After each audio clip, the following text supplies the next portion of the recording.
I am not muted. I was just adjusting my sound stuff. Hi. Hello. I'm here. A stream that was not exactly planning to happen, but did so anyways because I blame Honkai Star Rail's amazing story of Penacony. And I still have, like, for this portion of Penacony, I still have, like, I have, like, 7 to 10 hours still remaining. It's fantastic. Hello. I have wiped the tears of Monday night's stream. I am back. I am fine. We finished the murder mystery partially. There's still a lot to go. We're not out of Penacony yet, ladies and gentlemen. What's the boys and girls? Wrong words. And so a quick few factoids that I found out while I was talking to a few people who do play Honkai Star Rail. The only reason I had such an easier time with Aventurine was quite literally because I was on EQ1. People who were telling me that the boss fight was hard were only the ones who did, like, who have been at, like, much higher EQs. I don't know why YouTube's been doing that. YouTube's also having the thumbnail glitch. Yeah, EQ1 story, yeah. Yeah, YouTube's been having the thumbnail glitch, so in case if the thumbnail popped a little weird, it looked like Mondays. It's not Mondays, it's different. It's bizarre. Trust me, I just literally sent a link out to the Discords, and I'm just like, why is that thumbnail not the correct one? But it's fine, it's fine. We ball. We ball anyways. Yeah.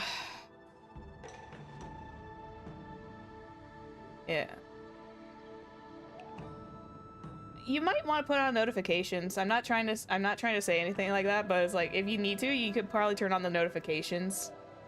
No, I do not have Discord. I have a few server Discords I'm in personally on the side that are kind of like just to hang out in. But no, I do not own a Discord. I don't own one. I'm nervous about having one because it feels like a lot of responsibility, and I don't have, like, a lot of mods to help out with that. But yeah. I am over my tears from Aventurine's story. I'm doing good. I've got, like, a partial headache. I think the weather's not been very kind to me. It's been driving me a little bit up the wall. Bubba, you're volunteering as tribute because you don't like Aventurine, okay? You're already on my to eat list later. I'm kidding. I jest.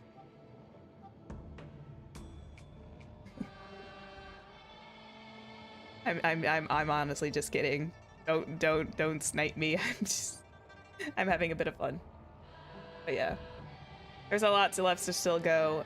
I was over here at a corrosion just so I could try and, like, get Bailu her gear.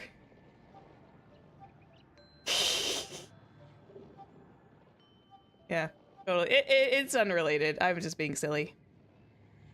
But yeah, I was at this corrosion because I wanted to try and get Bailu's her relic attire, her hackerspace relics. The hackerspace relics have not been dropping purples for me, and it's been driving me bananas. Which, we are going to be hitting banana brain rot at some point in the future. Oh boy, I can't tell if I'm going to be looking forward to the banana brain rot or not. I've seen it go around a lot on YouTube Spaces, and I'm just like, oh god, am I going to regret this? Probably. Skill issue. Okay, fair. Anyway, let me get all clicked in here. Oh well. I will say, I was kind of glad I got the adjustments to the relics when I did. Because I had this weird, like... Never mind. That's a weird story. The banana vet is so long. Oh, is it? Fun. Is it as long as Bella Bog's, is it gonna be as long as Bella Bog's, Arc Museum one? Because I still remember chomping through that thing in, like, a day, and that took... It didn't take me like 4 hours. Pretty much every event is like, this is also true. There's no There's no short when it comes to Honkai Star Rail events. Let me get out of here. Let me get out of here real quick. I need to go back to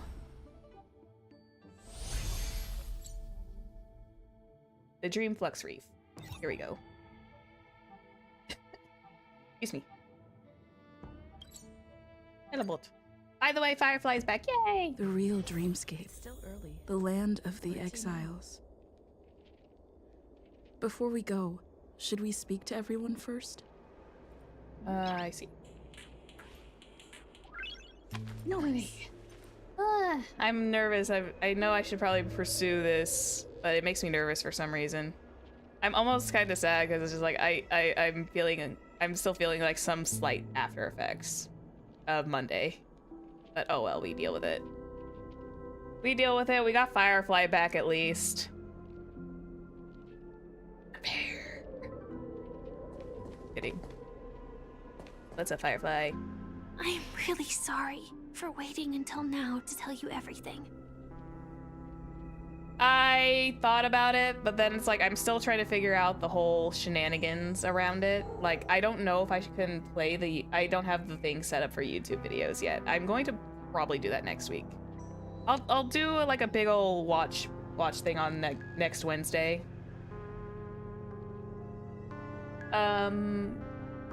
Yeah, I think that's probably what I'll do. And that, cause my brain forgot. Yeah. My brain was like, I need to do 2.2. I can't stop myself now. But yeah, we'll do like a big old watch thing, cause I want to like collect all the videos that are relevant. Cause we're gonna be watching also like the 5-star trailers as well, cause some of those 5-star trailers are really good. Oh, Firefly, we meet again.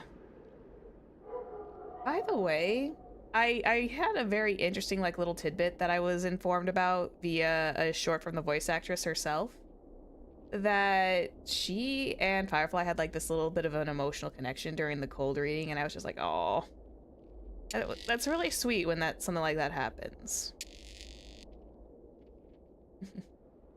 It was just something I came across while I was like searching through YouTube on my phone. It's always nice when something like that happens. Anyway. Hello! Anyway, let's see. Sorry for not telling you everything.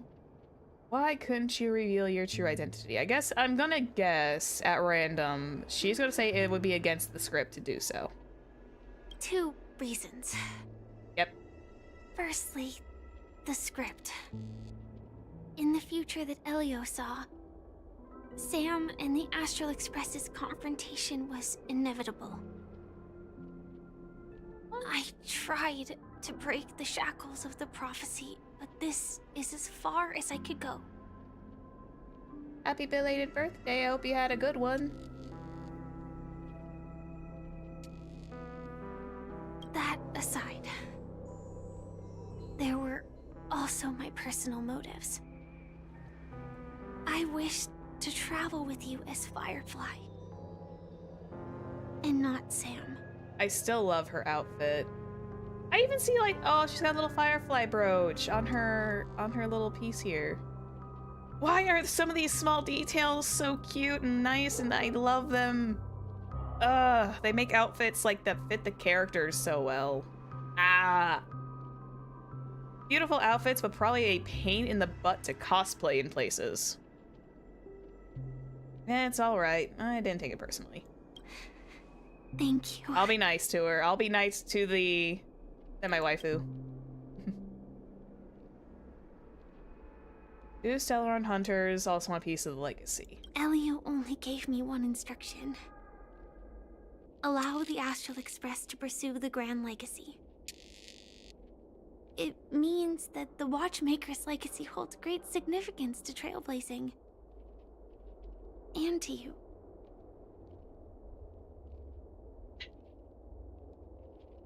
Yep. Sorry, I actually have my water with me now. I actually have water. I don't have soda with me. Yay! Yeah, I would think Fireflies is one of the easier ones. I think Fireflies, Trailblazers, Dun Hung you might be able to kind of get by with, and same with March. But like Yukong or something like that would be difficult because of A, the tail, and B, all that very, very fine detailing. Elios scripts used to revolve and expand around certain specific Stellarons. But with your appearance, this condition has apparently ceased to be appropriate. Perhaps he also saw the impossible in the future. I still bring up the whole thing that it feels like this whole entire script stuff is like one big existential crisis. It's like every time I try and like wrap my head around it, it just feels like an existential crisis.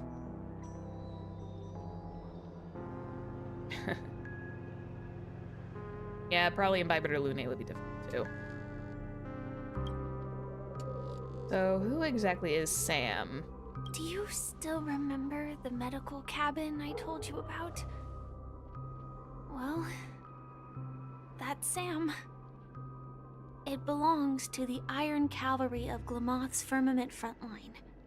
A Firefly Type 4 strategic assault mech. Firefly. Oh. Oh. What's her name? Strategic assault mech. I see. It is the cradle of my vitality. And the meaning of my birth. And for the longest time it was how I should have looked to the rest of the world.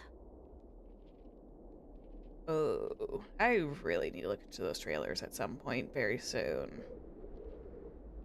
Should have looked through the rest of the world. So essentially, she probably could not. I'm assuming, don't spoil it, but I'm assuming she probably couldn't come out of that suit. If she was supposed to look that way to the rest of the world, I'm assuming she should not have been able to come out of that suit. She would have been piloting that thing forever. Is what I'm getting, is what I'm personally gaining. Let's talk later. The time scale of Dreamflux Reef differs from reality. So we mustn't lower our guard. You're sensitive to Memoria. She should mention A slight relatively soon. misstep. And you could get lost in this memory zone. Oh, Firefly's so pretty. She is really pretty, though.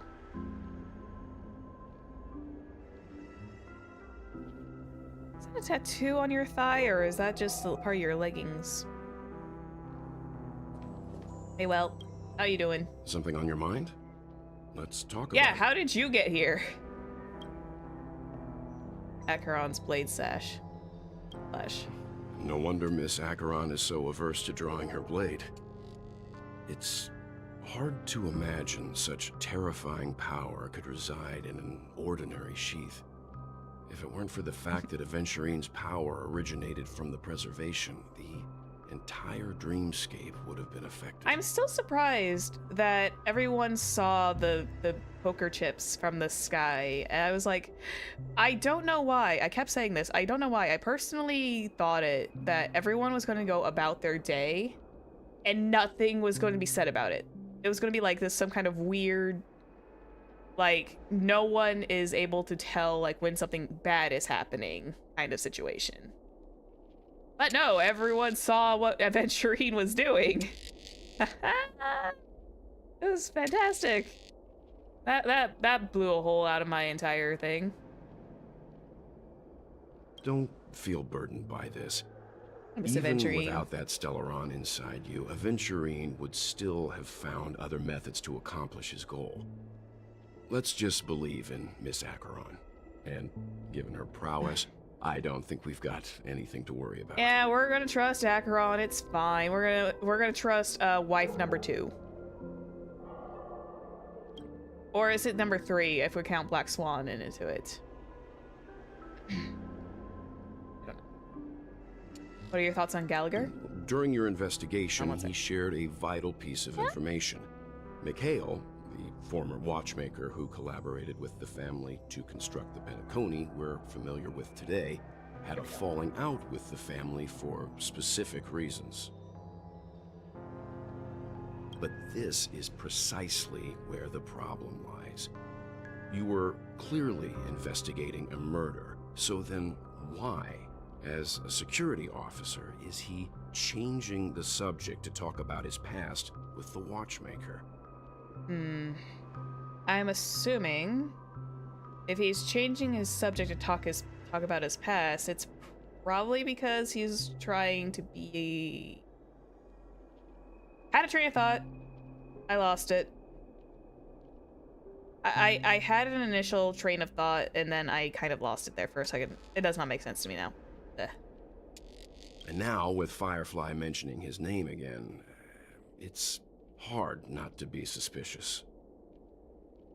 Also, I have another prediction. I went back through and looked at the wiki, and I found the list of victims from the Memory Zone meme. I'm wanting to suggest, because I remember Gallagher saying something about brothers and sisters. What? I'm talking out loud here. Don't mind me. What spoilers? If you've been following along, you know it by now.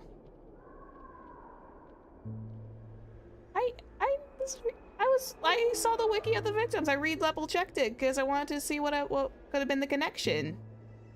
I already read his notes. Don't spoiler me. I'm talking out loud here. Don't say. Why was I checking the wiki? I was re-investigating because I remember someone talked about Gallagher being victim number 52, possibly. So I went to double check it, and I was kind of curious, and then I was like, huh, wonder what this whole thing with the watchmaker's all about, and I'm kind of wondering if that is the connection. Okay, that's it. That's my theory. Okay, shushing now.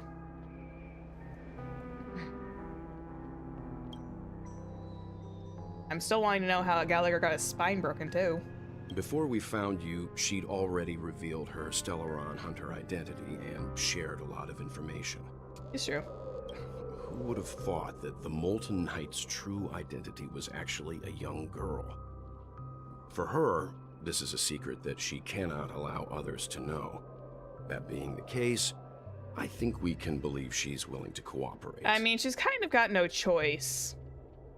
But she didn't reveal all her secrets. I just can't shake the feeling that her situation is different from that of the typical dreamer. And I hope that doesn't lead to any dangerous predicaments. No, Mr. Well, it'll be fine. I'm sure it'll be fine. Relaxing vacation, they said, right? I hope you've regained a little composure. We'll move out when you're ready. Peaceful vacation. Peaceful vacation.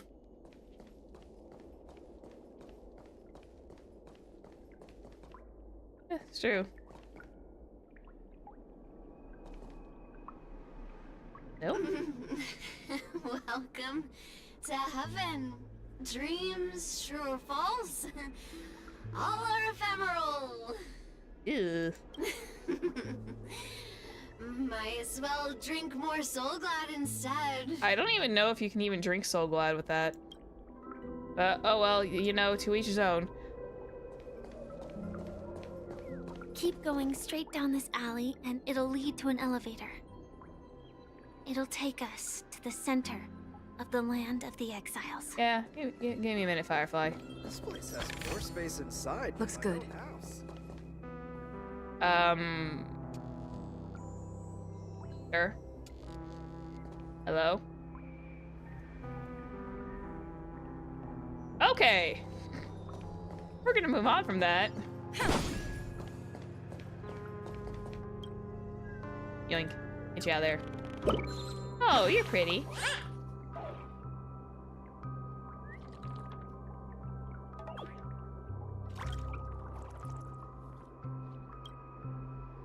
Darker after you left.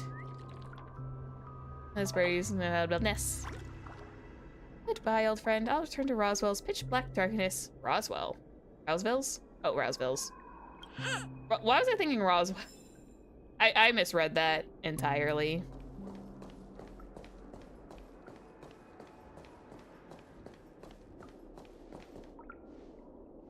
Shit. Nope. I would love to entertain something with that, but I'm just gonna go. I'm just gonna go. Sam, please don't raise your weapon to me. I am. What a huge clocky. Oh. Looks like the watchmaker also left his mark on Dreamflux Reef. Oh, that's horrifying. Oh, that is some kind of creepy. It's slightly like aged, and the fact its eyes are still moving. I'm thinking that the extra aging on the clock, where you can see like where the rust stains are, is making that like 100 times worse. Where you at? Come here.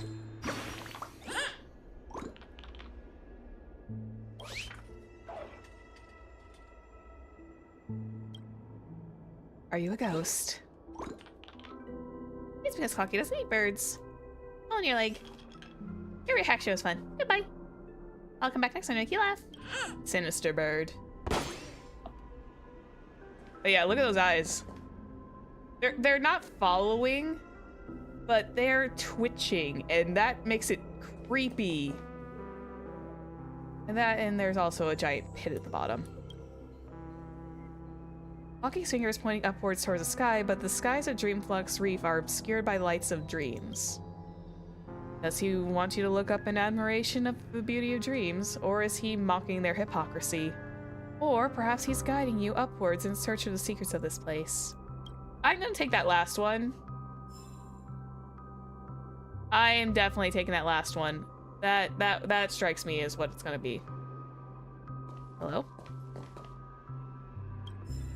Clocky and the Revolver. Captain Revolver. Clocky and the Revolver.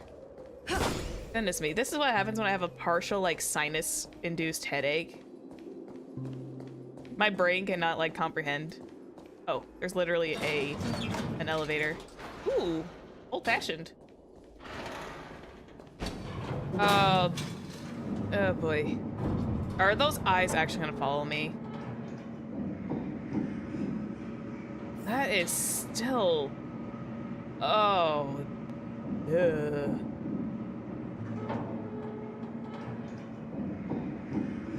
Oh, there was an investigate thing I could have tapped on. Did not see that until just afterwards. Unbelievable. To think there's a settlement of this size within the dreamscape. Oh. And all beyond the family's reach. Ooh. Yeah, we're out of Sunday's grasp right now, apparently. The atmosphere in this fortress is pretty different from that in the beautiful dream. When I first saw it, I was in awe too. The sky here, it's like a reflection of the 12 dreamscapes. What's even more bizarre is that this place is also separated into trade and residential areas. The layout may be simple, but the facilities are very comprehensive. It seems that there are quite a number of people living here. Well, at least the people who fall into this place have a place to stay.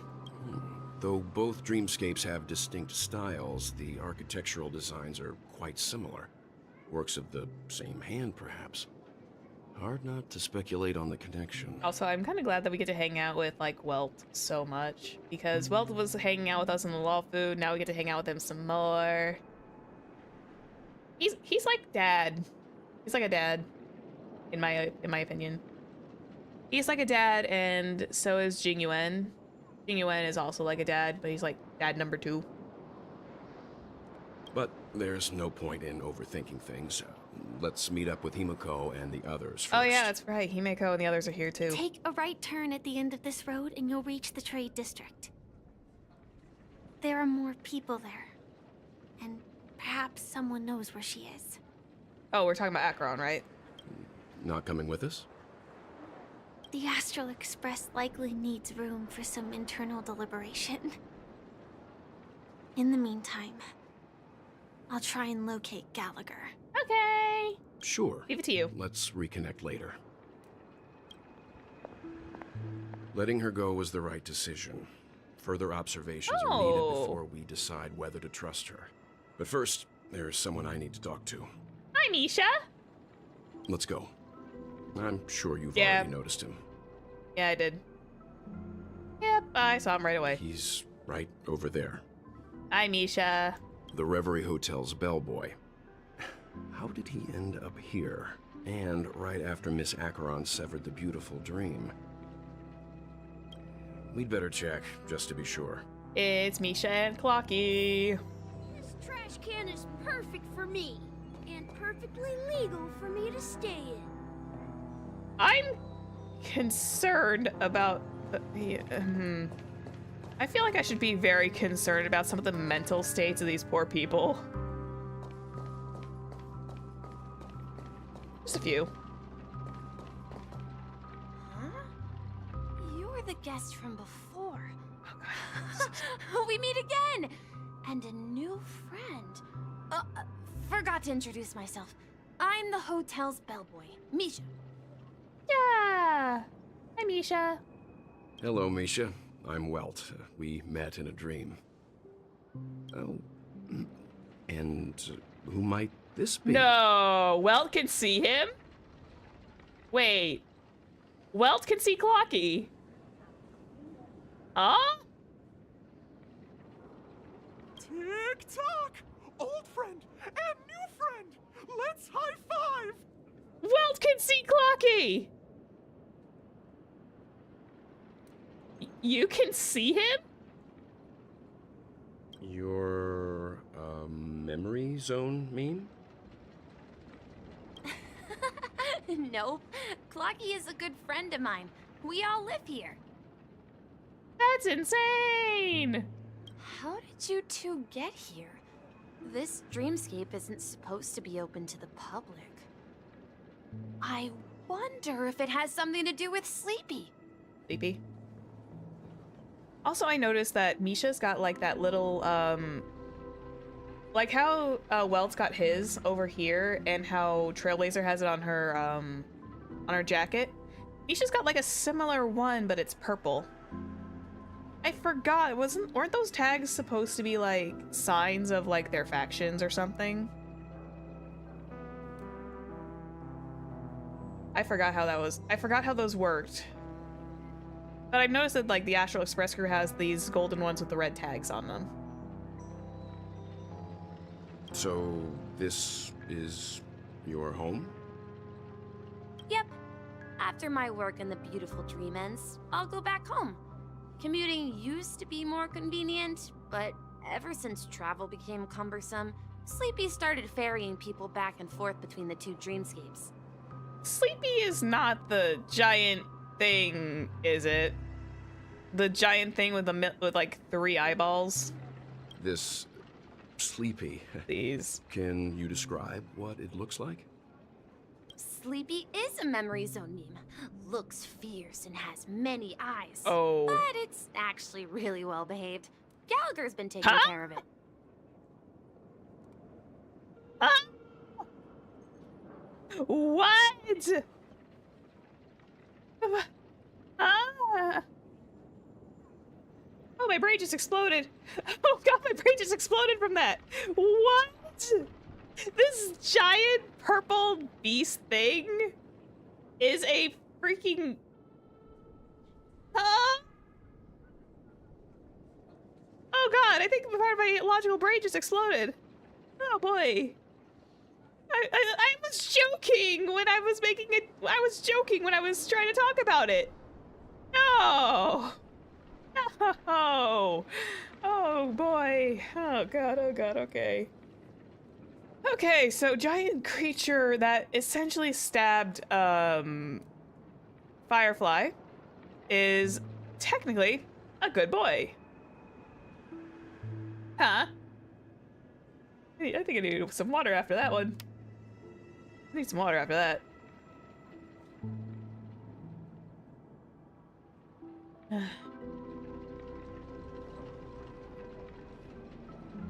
Oh boy. Could it be? Based on the description, that meme is indisputably death. A nightmare for the family, but for the people who live here, well, that couldn't be further from the truth. But wasn't it Sunday? Like, but didn't it like pop out of Sunday's shadow at the end of Monday? And like close to the end of Monday's stream, didn't it like pop out of Sunday's shadow? I thought Sunday was controlling it. I guess not. I guess it came out and tried to protect Gallagher, maybe. Carried him away over here. But I don't know. That's, again, a guess. Death? Not in a dream, surely. Sleepy's just a little aggressive, and sometimes messes up by fetching the wrong guess. But it would never hurt anyone. Oh, it's all coming together now. Although a little aggressive might be a bit of an understatement. I see. Has it brought back any guests recently, say, in the last day or two? We're currently investigating a missing person case that occurred within the beautiful dream. I see. Then you'll have to speak with Gallagher. But he's currently busy hosting a visitor from the Oak family and specifically asked not to be disturbed. That can't be Sunday. Mr. Yang, the person you're looking for, is it Miss Robin? Yes. Just as I thought. Considering what happened with Miss Firefly, this doesn't come as a surprise. Robin's alive! If you're looking for Miss Robin, I can lead the way. She told me that she'd be willing to meet with outside guests. Robin! She's okay! If it's not too much trouble. Also, we're looking for our missing companions. A woman with red hair accompanied by a girl with pink hair. Have you seen them? Oh, I haven't. But please, rest assured. Dreamflux Reef is a small place, and it's not as bustling as the beautiful dream, but its safety is unmatched. How about this? Since it's your first time here in Dreamflux Reef, I'll be your guide and help you find your companions. And then we can all go visit Miss Robin together. That'd be great. She's gone to Mrs. Grace's to visit the children. She won't be leaving anytime soon, so there should be enough time. All right, then. We'll follow your plan. I love Misha's outfit, too. I love all their outfits. Well, we now know the answer to both murder cases that have caused such commotion in Penacony.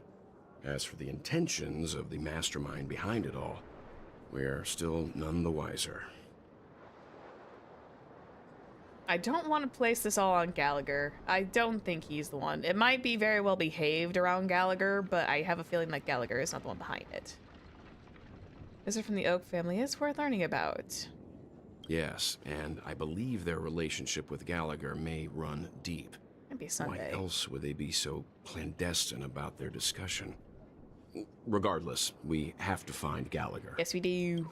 Say, you mentioned before that you saw Clocky that only you could see, right? Yeah, about that. He was with Misha at the time. You also saw him. I can't shake off this strange feeling. Am I really still so young at heart? Oh, probably. You know what? Age does not define, like, what's in your heart there, Mr. Yang. I know that. Forget it. It's not important. We'd better just follow Misha. Yeah. Follow the boy. After I go and collect these birds, which are hiding around here because I need birds.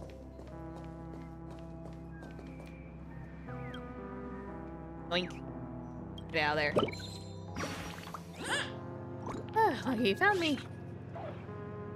If you come any later, this billboard would have fallen and made me land on my head. How dumb could a birdie be get stuck in there during hide and seek? Thank you, kind soul, and be careful. Do not get hit by falling objects. Do not get hit by falling objects. Fantastic. Bucky and Captain Revolver.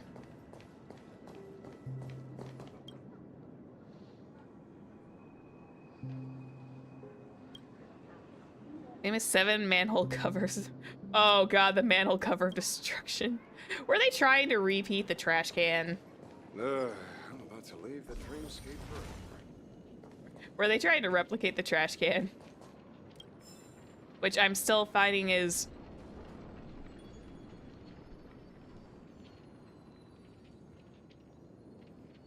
Sorry, I saw a guarded treasure. My brain exploded there. Yoink. It looked really pretty. I was like, it's very gorgeous. Compared to the other ones, which are like this. Looks good. Clocky credits. Which I have gotten like enough clocky credits to make the statue actually gold in the square. Now there's another little... Oop.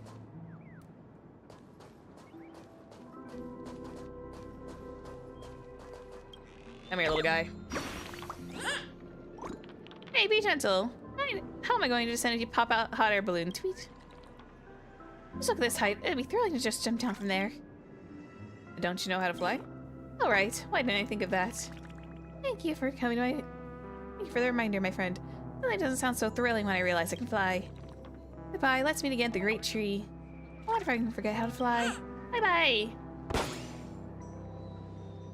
I need to take Trailblazer back to Sunday's office and see the plethora of birds.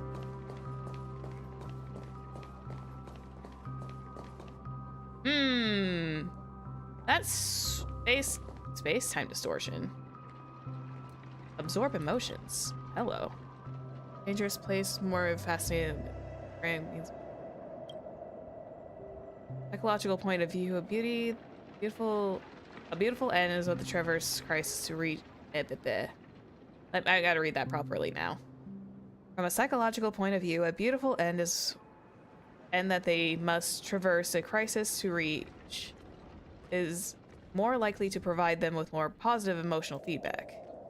What's more, the distortion of this space is inherently beautiful. It maintains its stability with remarkable precision and exhibits smooth and sleek properties. I see. Thank you. My understanding of organic beings has increased considerably. We have obtained the calm gear.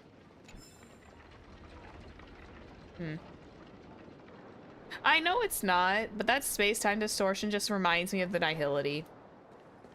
It looks so similar. It's just blue. Nisha!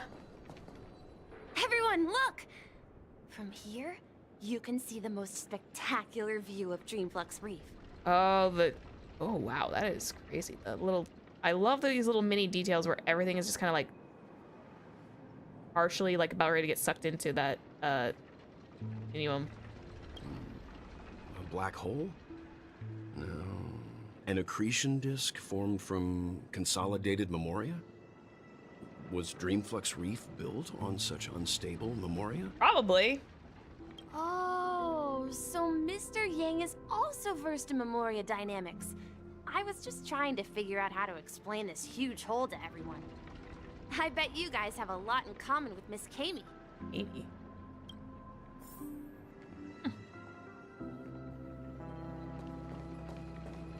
Interesting.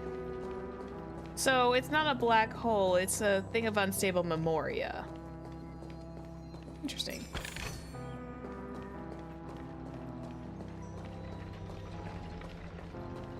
Also, I saw another bird. I'm just a wallflower. Yoink. I guess you may get tickets from me whenever you're getting to your step. Let's see, ticketing device. Where's my ticketing device?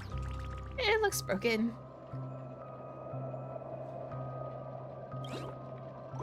Wouldn't it be nice for me to sell tickets here then? That's like I thought wasting a birdie's youth in this place simply isn't worth it. I remember Mr. Signpost has a ticket. You best ask them. Origami bird punching out. Time to slip back to the great tree and take a nap. Bye-bye. I also was just piercing that. I also got like another eidolon for my preservation trailblazer. I finally had I realized I had enough funding for it. Look, Enough trails. there she is. Robin?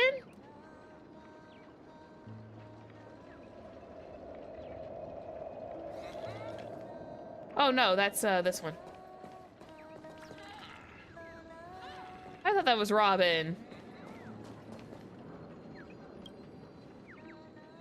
Dang it, I got fooled. Don't know why.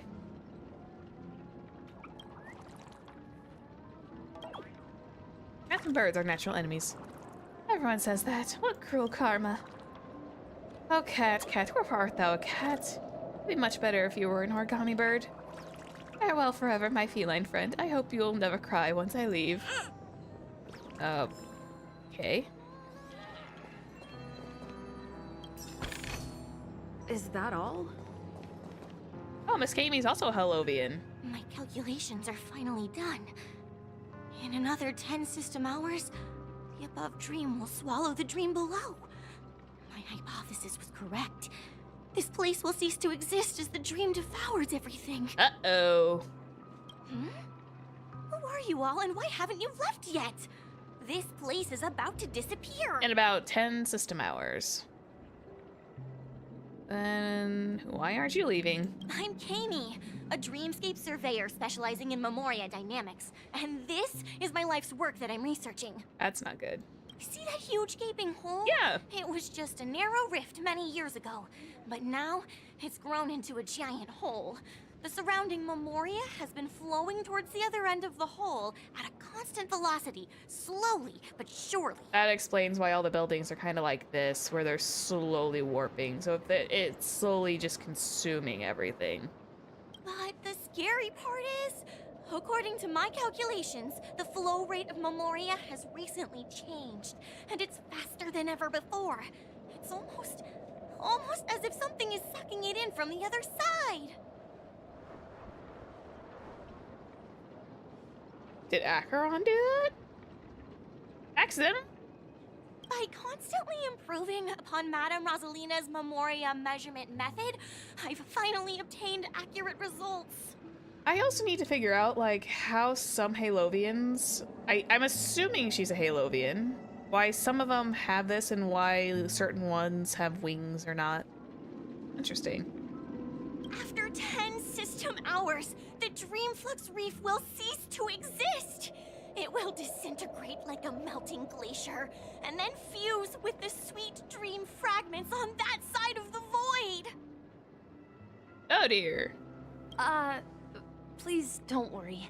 This sort of thing has happened many times before. Miss Kamie isn't a bad person. She's just a bit lost in her own world. She'll probably realize she's wrong soon enough. Misha, I've been around the block a few times, Misha. Usually you kinda sorta want to pay attention to the crazy ones. She might sound crazy, but she could be absolutely correct. You don't say. There was something else that piqued my interest. Who is Madame Rosalina? Oh, do you know her too? Or are you also a fan of Memoria dynamics?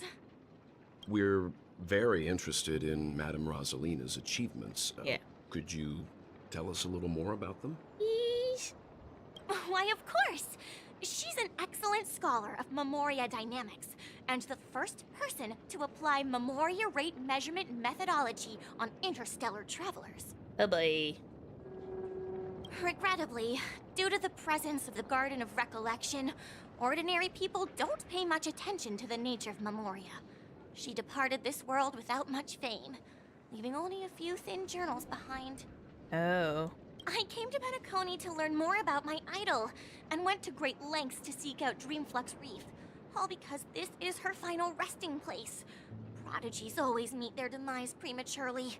If only Madame Rosalina had more time, she would have discovered a way to reverse the flow of Memoria. You can reverse it? I felt it. The source is in The golden hour! There is a certain anomalous presence stirring the currents of the memory zone. I must uncover more concrete proof. I must convince everyone.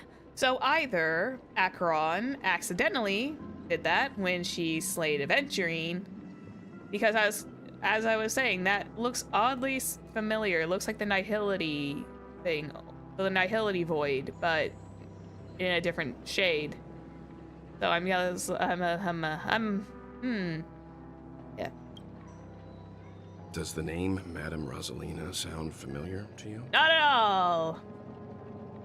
Oh wait, it was one of the nameless mentioned by the conductor. Oh wait, oh that was forever ago, wasn't it? That's right.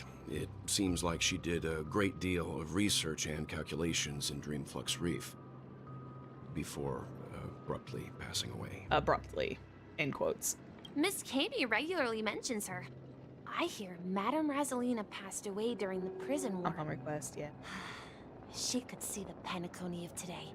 It's people building homes in the memory zone. I bet she'd be really happy. Perhaps. Our destination is the commercial district. That's where the largest crowds gather in Dreamflux Reef. We might be able to find the others there. Hopefully.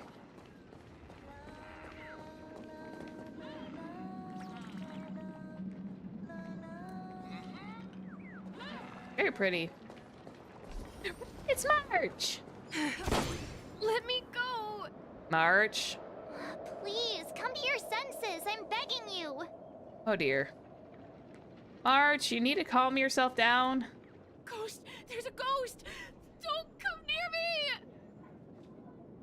You look very familiar, kid. Oh my. I'm human and so are you. Can you get a grip? Ah, there you are. I've been waiting for you two.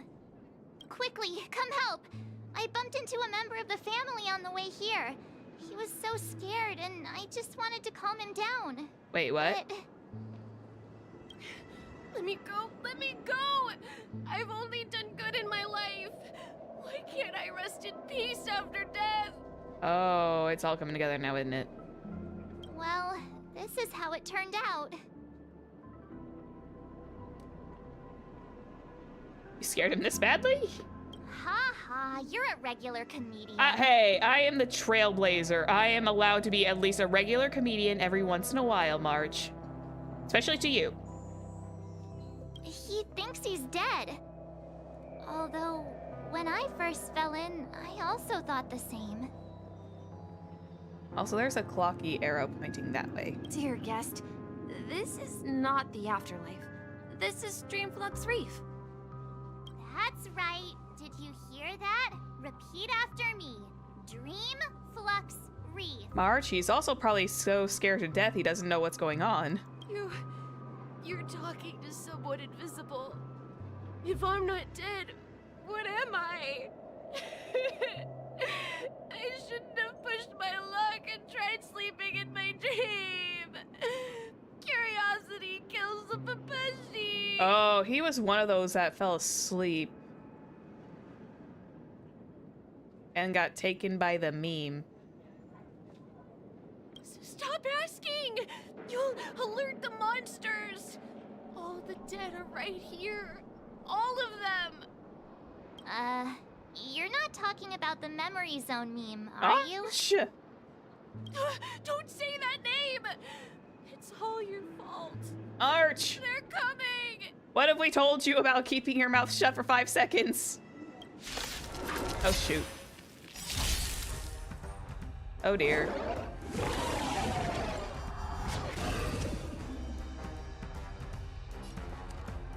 Oh, dear. Oh, fun. Okay. I'm on guard. That's one break. Oh, poor you. Maybe you can keep it down. Quadruple break. Time to twirl. Boy, those things are not very strong He against passed Urta. out. His intense negative emotions attracted the nearby memory zone memes. Negative emotions. I see. But why aren't the other people around here scared? Unlike in the Sweet Dream, people here don't see Memory Zone memes as dangerous monsters. And even if they pose a threat, people can easily escape by forcing a wake-up call. But we can't just leave this man here. Can we take him somewhere safe? We can ask Jessie for help. I've gotten to know many locals while waiting for you guys. Everyone here is living a self-sufficient life. I don't know how to describe it, but this place feels like the real dreamscape.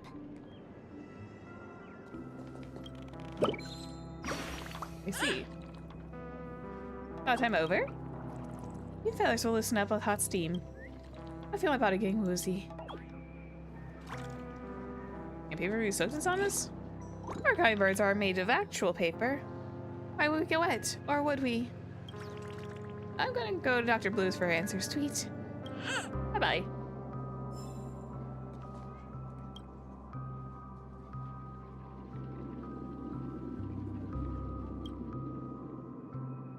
One of the the manhole will cover of abundance. Oh boy. No, at this rate, the family will be done for. Done for. It's all coming together for me right now. I'm seeing the vision. I'm seeing what it's kind of about. This is another one of the 7. The cover of Preservation. Preservation.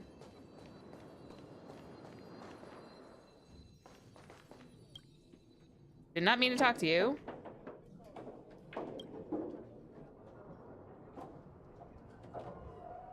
Or even man's in a dream?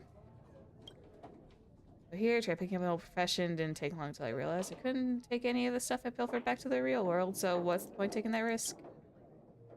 Another game now. Pretty cozy, chatting with people around here and gossiping about the family. Alright, I guess I can tell you're not someone from the family here. You don't have that foul stench of harmony on you. There have been a lot of people appearing out of nowhere lately, and I need to keep my guard up. Can't afford to have bloodhounds finding their way in here. The Dreamflux Wreath is a place full of people who just want to live a peaceful life. They don't want to be disturbed by the chaos of the outside world. I never introduced myself. My name is Claudia, and I'm an interstellar cowgirl. I wish you a happy journey. I did not mean to talk to you. Okay. Hi, Jessie. Evening, Jessie. Is it evening? Yeah, I'm losing track of like all the time frames. I almost wish that we had like I almost wish we had the internal clocks that Genshin had, just like a little bit, because there are some locations where it's like I would love to see it like at a certain time of day. Welcome, Miss March. Who might these be? These 2 are my friends. As for the man lying on the ground, he's a scaredy cat who fainted from fright. I see. Another poor guy who accidentally ended up here. I'll take care of him. There have been a lot of new faces lately. Things must be tough in the beautiful dream. The few remaining havens of freedom in Asdana will soon face trouble. Oh. Do such things often happen here? Not really, but they're becoming more frequent now.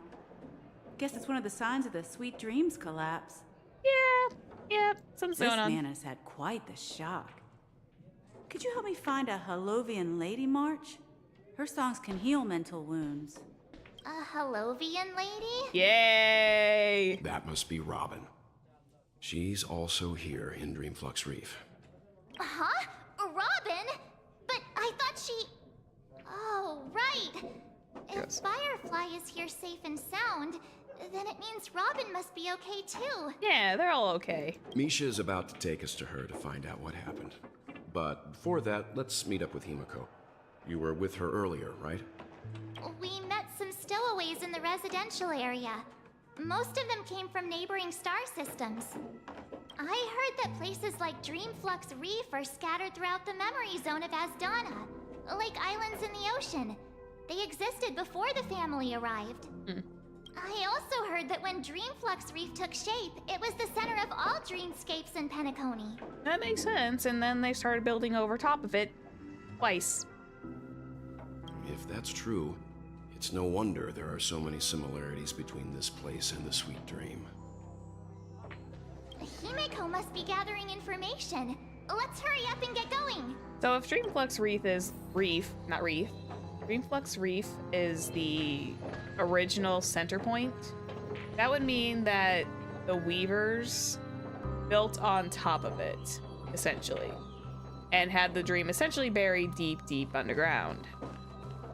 Hence why this place looks slummy.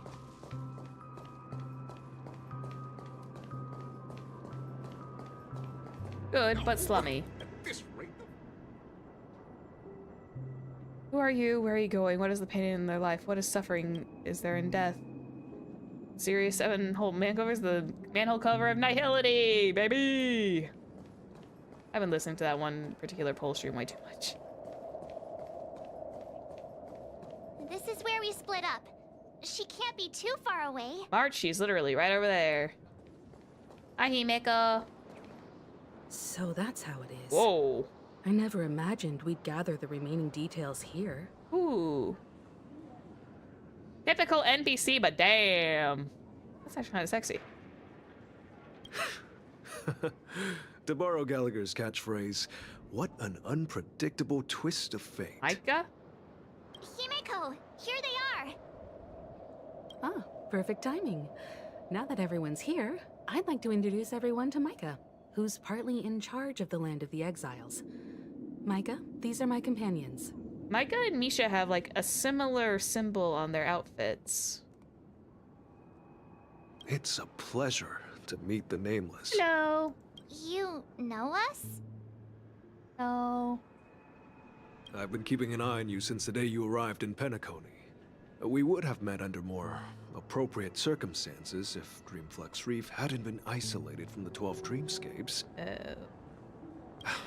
Please, allow me to formally introduce myself. I'm Micah, the Gravekeeper of Dreamflux Reef. Gravekeeper? Gravekeeper? Me and March had the same brain cell today. Life in Dreamflux Reef is pretty liberating. Everyone here mostly keeps to themselves, without meddling in others' affairs. My daily task involves cleaning a few tombstones. Is that why this particular quest is called A Walk Amongst the Tombstones? You're too modest, Micah. When lost dream chasers stumble upon this place, you're the one who takes care of them, guiding them back to the sweet dream, or showing them how to survive the wild dream chaos. So, guardian of sorts. Why does he have to be so hot? Were you talking to me, Mr. Yang?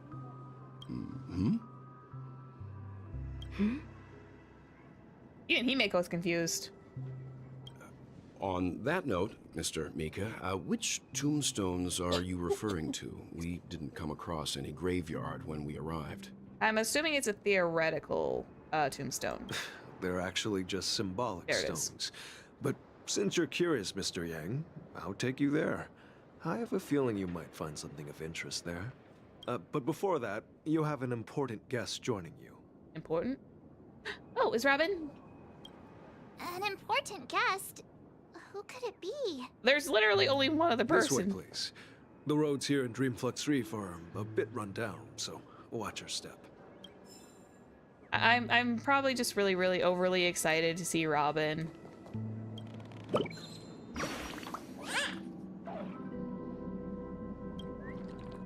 Up window. Shop owners on vacation.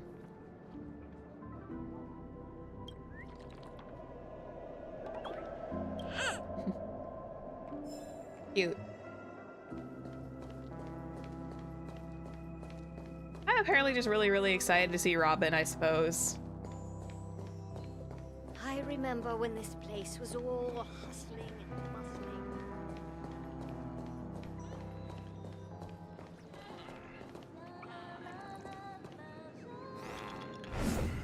Hey, how can I get...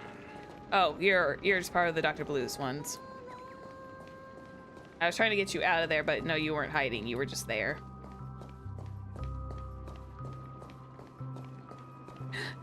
she is. This is the real Robin. This is not Sparkle in disguise. I wouldn't think. There she is. It's the girl. It really is her, Miss Robin. It's the girl. Everyone sang so wonderfully. It's not often that I tried this music style, but I've gained some valuable insights from it.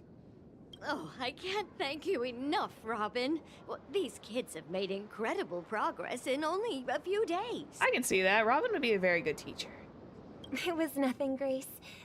I merely taught them how to sing. It was you who brought hope into their lives. Life must be quite difficult for them in reality, I imagine. That's right. Whenever it's time to say goodbye to these kids, they're reluctant to leave. But I've explored every corner of Dreamflux Reef, talked to everyone I met, and they all told me the same thing. This shattered dream is not worth clinging to. It seems you truly are a child of the Harmony. Emma and Andy are orphans I took under my wing. Carol there, with her blind eyes, used to work at a nutrition center in the outer ring of Penacony. And as for Gary, he's been living with autism since he was a child. They're not old enough to enter the sweet dream managed by the family. Oh. If we compare people to birds, these kids are like fledglings with impaired wings. But in this dream, well, they can fly freely. Even if they stumble along the way, well, they're still relying on their own strength. Tough kids.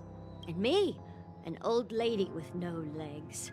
Well, without this dream, I couldn't even walk toward them. Excuse me. Sorry about that. I could not hold that back. That's sneezing.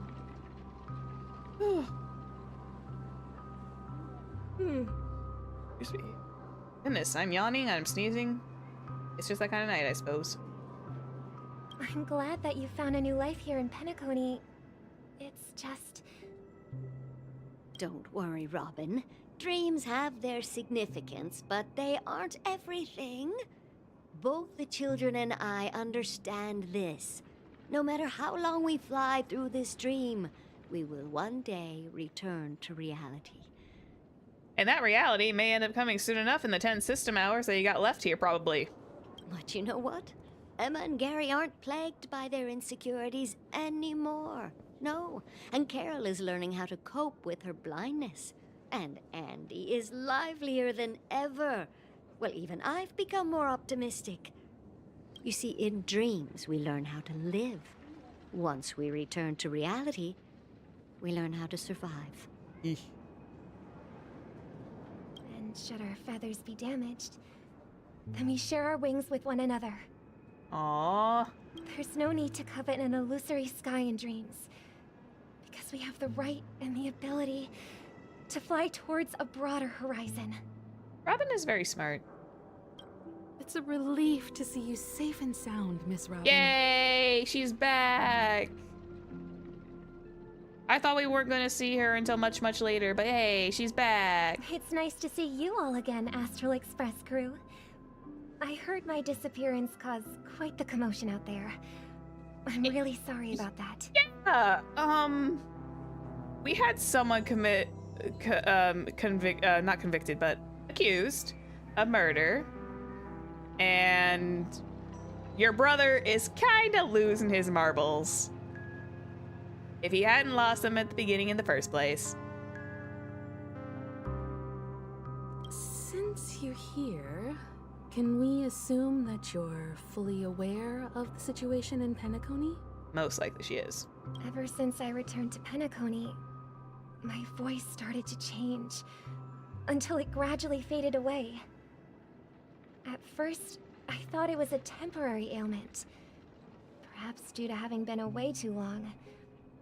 I thought maybe it just takes some time for my body to acclimate to the high concentration of Memoria and Asdana.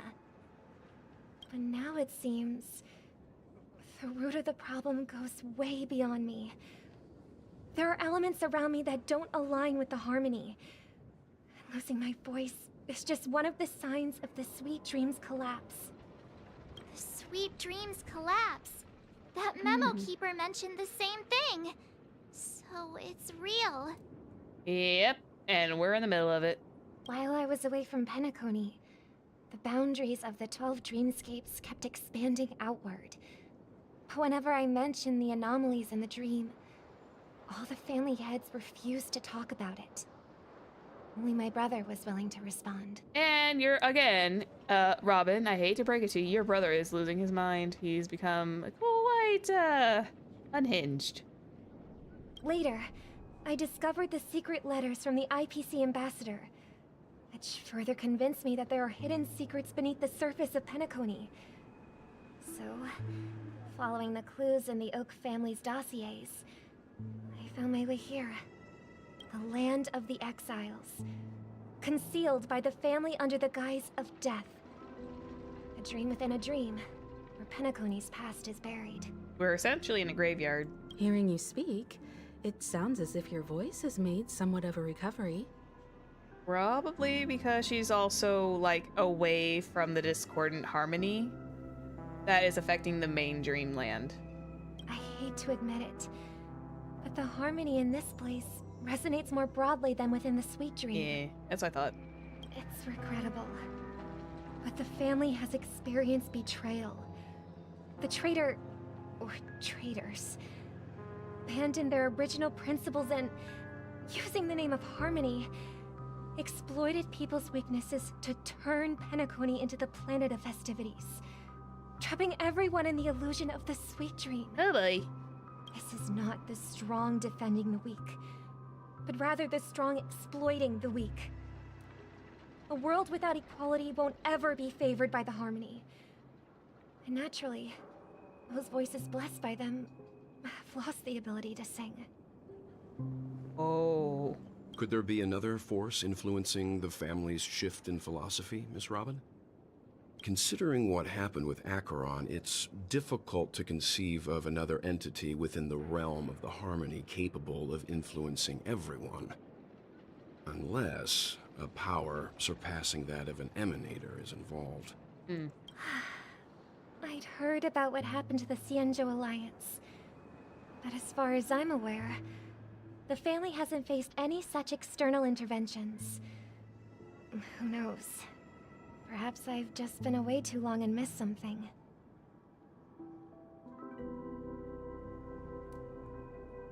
Regardless, I cannot accept my home is moving towards the very opposite of what the harmony represents, while still claiming to uphold it. I am wanting to know, I'm seriously wondering, like, who it is that is the actual traitor, but I'm feeling, I don't want to fully accuse her brother for being the inside guy, because there's probably another external force at work, but it's like, is Sunday being kind of sus in places? I must uncover the reason why Mikhail cut ties with the family, and who exactly it was who betrayed us all. Do you remember our arrangement, Mr. Micah? Well, here's my answer. Her wings are so gorgeous, too. I've decided to forgo my role, and never step foot on the Charmony Festival stage again. 11 system hours until the Charmony Festival. Look here, brother. A little bird. Aww. Looks like a fledgling Charmony dove. It's so pretty. Aww. So pretty. But Charmony doves don't live here. So how did this little bird get here? Maybe its parents abandoned it? It looks weak and frail. Why don't we find something soft and make a nest for it? This place is too dangerous for a fledgling. Let's take it with us. We can put it on the wooden shelf in front of your window. Okay. A bird like that must have a beautiful singing voice. But where will it live? I'll ask the family head to build a cage for it. A cage? But then it won't have the freedom to fly, right? Let's see. What is it that has captured the attention of the two best interpreters of the Great One? To the point that they've forgotten how to enjoy their dessert. Excuse? Wait, two best interpreters of the Great One? So is that what the Hellovian wings are about? Oh, poor little thing. Doesn't look like it's doing well. Do you want to rescue it? Okay, I'm sorry. That kind voice, that is not kind at all. Whoever you are, you sound extremely creepy and I don't like it. It gives me a chill. It gives me like the biggest condescending tone of like, oh yes, I'll help you. For a price. I do. But I don't want to lock it up in a cage. That voice ain't kind at all. Why? Even if it's small and not fully feathered and can't sing, it didn't come into this world just to be locked up in a cage. Birds belong to the sky. That's quite the romantic idea. And what about you, a young scholar? Ugh. Do you agree with your sister? That voice is it's unnerving me. It gives me a freaking shiver.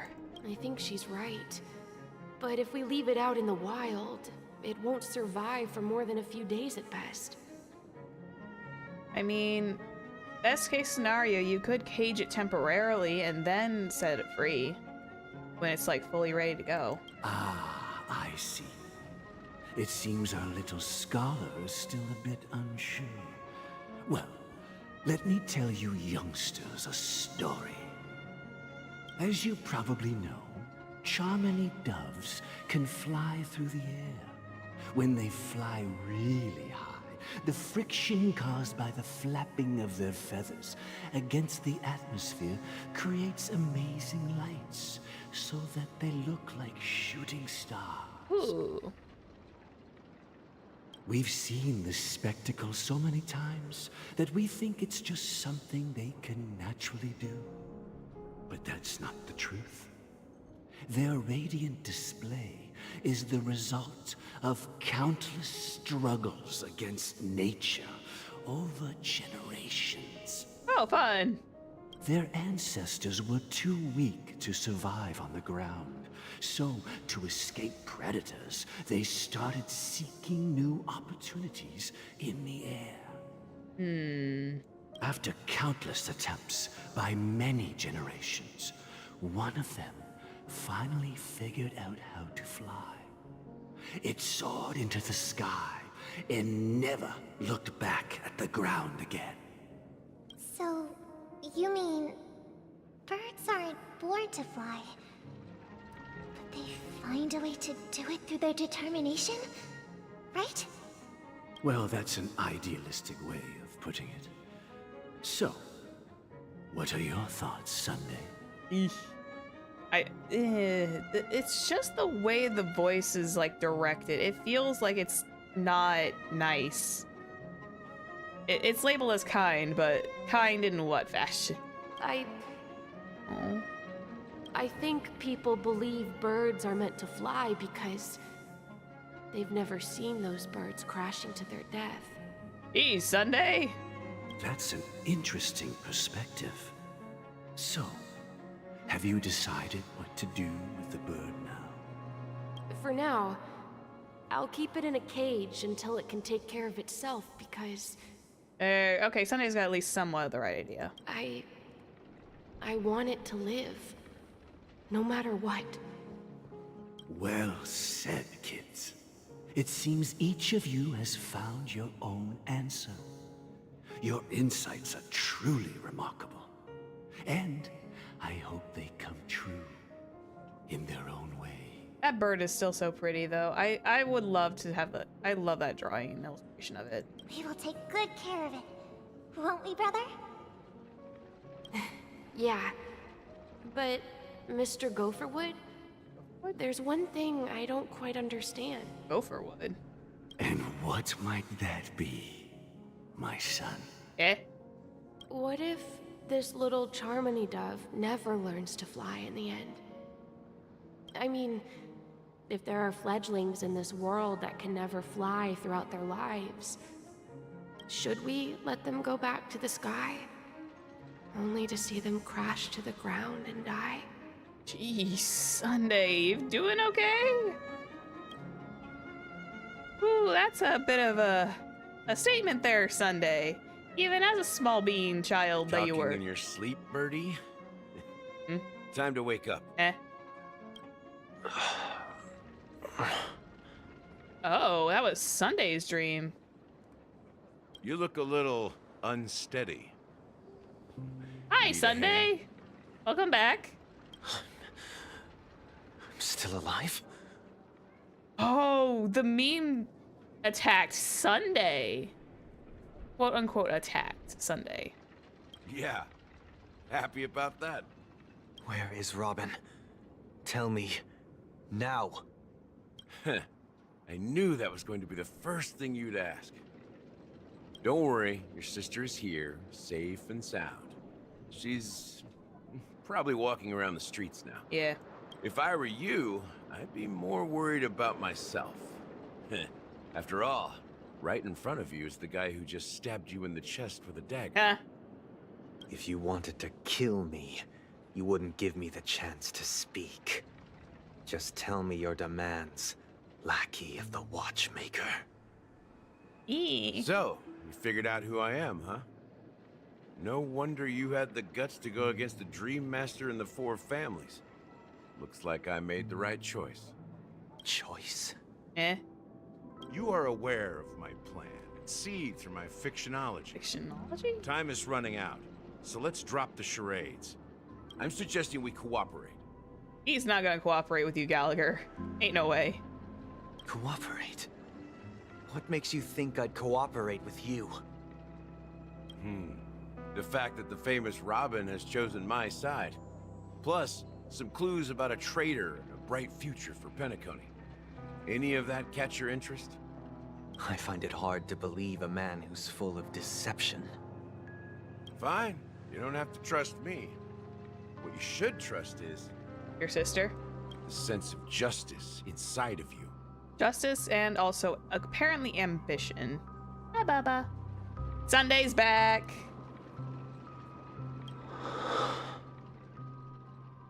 Show me Robin first. You are very hyperfixated on trying to find your sister. All right, as you wish. Here she is. Huh? What? Gallagher. What's your trick this time? Just kidding. I mean, this Firefly looks so displeased. Right? She just looks so mad. Like, excuse you, bitch? What'd you say?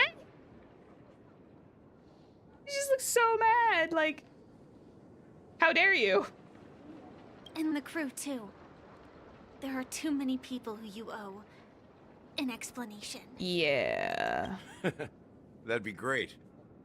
Please follow me, Honorable Oak Family Head. Now, all the actors are on the stage. Actors?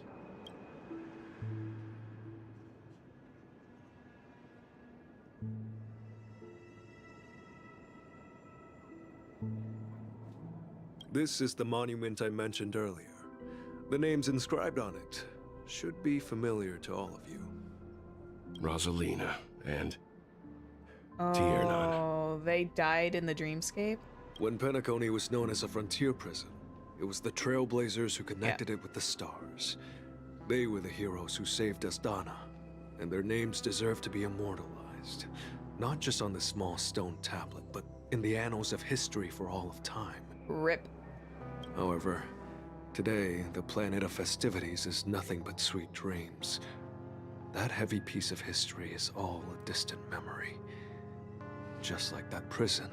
Yeah, because it's the sweet dream is essentially a utopia where no one knows about anything that could be darker or seedier. If their names are inscribed here, then that means... Yes, girl! According to Micah, they died long ago. Rosalina was killed during the War of Independence. She ventured alone into the heart of the star system to investigate the flow of Memoria, but she never returned. Tiernan was a skilled gunslinger, strong and reliable. He led the people through countless battles, but he didn't live long enough to witness the arrival of true peace. He and Boot Hill would have probably gotten along. In the decade following the war, Penacony faced challenges internal and external. To protect Asdana, Tiernan picked up the way of the Trailblaze again, and led the Letmoth family to explore beyond the system, only to be surrounded and wiped out by the swarm. Oh. Though I had expected as much, the tales of these heroes truly are sorrowful. Yep, that's the reality of everything, unfortunately. It can come out as like strong and majestic. It could sound very interesting and all full of heroism. But at the end, it's still technically sorrowful and it's still technically a tragedy. True to the title of Trailblazer, they spent their lives venturing into the unknown. But what about this tablet? There are no names carved on it. When Dreamflux Reef was created, its owner was still alive. Hey, Gallagher. However, he insisted on erecting a monument for himself, saying that it will happen someday. Here we meet again. Everyone from the Astral Express. And Sunday! Robin. Hey, you guys get to reunite now. Please calm down. Okay, Sunday, you found your sister. Can we just chill?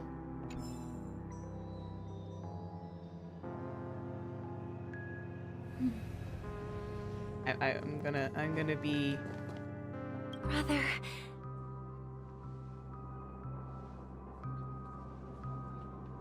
There's no need for words. You're safe, and that's all that matters. You still give me a weird vibe, Sunday. I'm not gonna deny that. I'm just gonna deny that their guy just shipped. That's just so sad. Hi, Misha. Huh. The atmosphere sure is livened up with all these people in here. False enthusiasm. I brought Gallagher here. It's time to face the truth. Okay. Truth and... Himeko and Walt are not here for some reason. Okay, Gallagher, let's talk. I promised to give the siblings some privacy, so let's talk about our business first. What do you say? Yep, tell us the truth, man. That sounds sensible enough. Since you went through the trouble of gathering the family head, the crew, and the Stellaron hunters, I'm guessing you have something important to say, Mr. Gallagher? I also noticed something really particular about, like, all of these, costumes and outfits. Like, it feels like 90% of all the ones that wear outfits, like, all their clothing at least have gloves. Because even Dun Hung has, like, some fingerless gloves in his Imbiber Linnae form. Oh? Is it that obvious? March doesn't. Actually, March has kind of got, like, the glove on that one side with her bow. The look on your face is practically screaming, I'm the one behind all this. You're right, Mr. Yang. It is indeed time to come clean on everything. Boy. The siblings already know what they need to, and they've made their choice. But you, Nameless, arrived a bit late. So it's only fair that I answer your questions. Also, by the way, if you looked at me and told me that Gallagher was a 4-star pull, I would not have believed you at first. If I had gone into this without the knowledge that he already was, if you told me to look at Gallagher and say, yeah, he's a 4-star pull, I would not have believed you. He kind of has that 5-star look. Before we begin, let me reintroduce myself. I'm the founder of Dreamflux Reef, the deputy of the Watchmaker, and the one who sent out that invitation. As Gallagher, the history fictionologist, I humbly extend my greetings to you all. Oh, is this why no one else knows about Gallagher? History fictionologist? So what? Everything you told us was made up? Well, don't worry. Almost everything I shared was true. Well, except for the part about the family accepting me back. I double-checked with Micah, and everything he said about the family, the Watchmaker, and Mikhail is true. Thank you for your understanding. Now let's get down to business. To defeat. I'm sure you're all wondering why I went through the trouble of setting up this battle for the legacy. Inviting different factions and stirring up a ruckus all over Penacony. Yeah, I kind of want to know, is this to draw out a certain thing?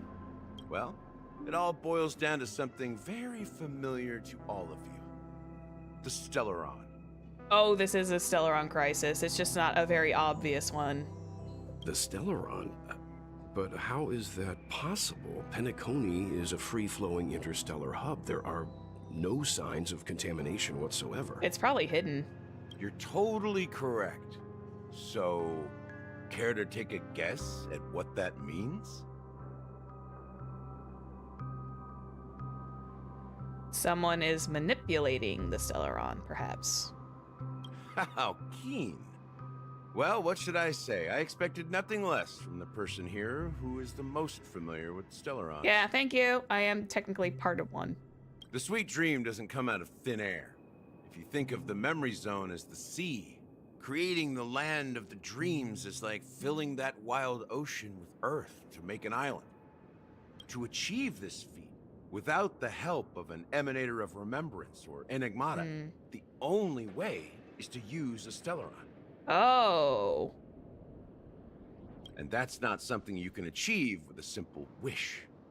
It requires vast quantities of knowledge, time, and manpower. I'm sure you get what I'm hinting at. The Dreamweavers, maybe? In Azdana, the planet of festivities itself is a Stellaron disaster. There it is. The planet of festivities itself is a Stellaron disaster? Yep. It all started a long time ago, back when the Watchmaker and his crew liberated the frontier prison. They faced countless challenges as they began building Penacony from the ground up. That's when the idea of using the Stellaron came into play. Nice job, Miss Stellaron. It's as if you had personal experience. Yes! I'm totally still not being probably partially manipulated by Kafka.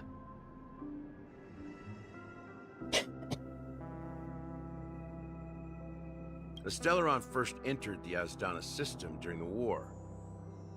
The Nameless warned everyone against the folly of attempting to tamper with such a power, and most heeded their words. But there are always people in the shadows with ulterior motives. Indeed.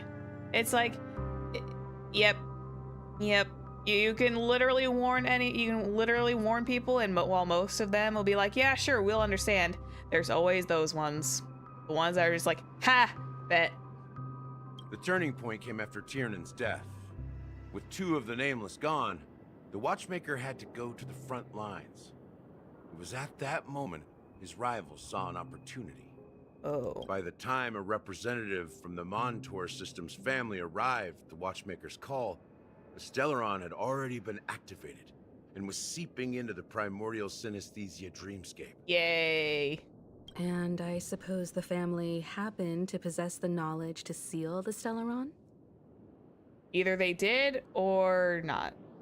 Not just that. Oh, they did. They knew far more about the Stellaron than the average person. They helped Mikhail swiftly quell the civil unrest and played a part in building Penacony under the disguise of the Harmony. The Stellaron could be the reason why the Harmony in the Sweet Dream is so bad. Because it's not technically Harmony, they're using the Stellaron power. And so underneath that guise, it affected Robin, and she was starting to lose her singing voice. Those three eras were known as the Age of Dreaming. The Watchmaker, who had been left in the dark, sent out invitations across the universe. spreading the hype around the land of the dreams. Mm-hmm. Then, how did they turn against each other? Probably conflict of power. Gonna guess that now. Remember the island in the ocean metaphor? The truth is, the Stellaron was never truly seen. It existed in a different form within the dreamscape. Think about this. What would it cost to create and maintain such a lavish dreamland? It's people's lives. The opulent dream is built upon the decay of spirits, with a toxic elixir called pleasure flowing through the dreamscape.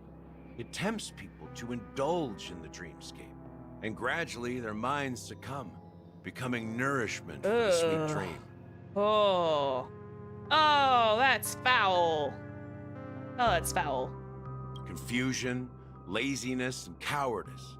Weaknesses that plague humanity were magnified and nourished by the family.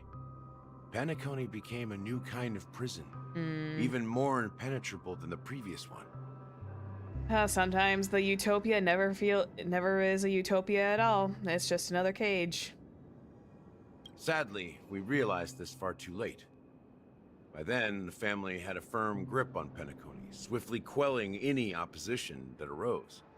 At my wit's end, I had to use the power of the Enigmata, and sought refuge in this chaotic memory zone. Over the years, I fabricated a meme within this dream for our use. Fictionologize. Huh. Dormancy. That's its real name. We exploited a loophole. Wait. You see, regular people can't fall asleep again while they are inside the dreamscape. Wait. Hang on. Hold up. Wasn't there a note in Dr. Ratio's last words to Aventurine that something about dormancy? Did Ratio know?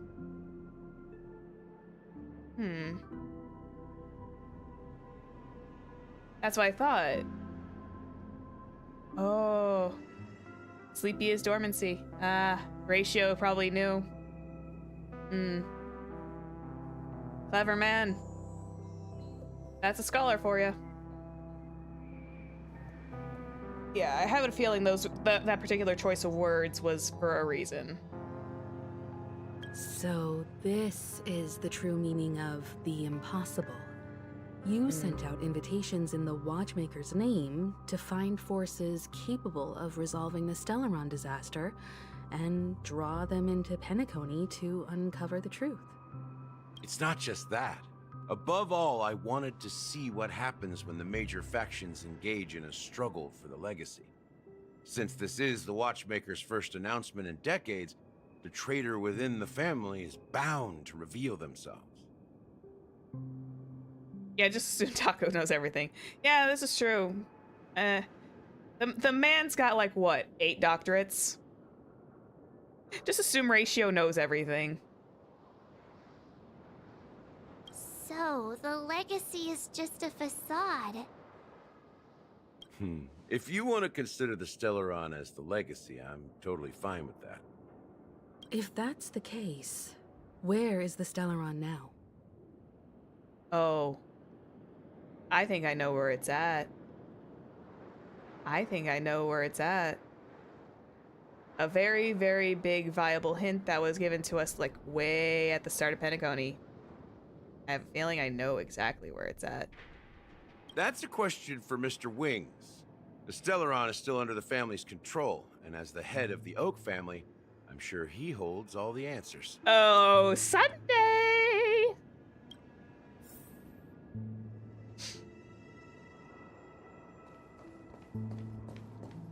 Sorry, Sunday. I don't mean to break up the family reunion, but I need to talk to you. Are you done talking? So, will you tell us where the Stellaron is? It is the Penacony Grand Theater There it is. There it is. As I suspected, it's the embodiment of the family. The edifice that first materialized within the Sweet Dream. That's what turned Penacony into its current state.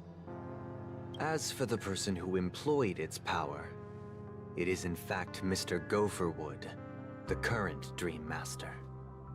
Mr. Gopherwood. Well, that was easier than I thought. Did you conduct your own investigation already? Or did you already know beforehand, Sunday? Correct. When I was trying to track down the person who murdered my sister, apart from you, Gopherwood was my second suspect.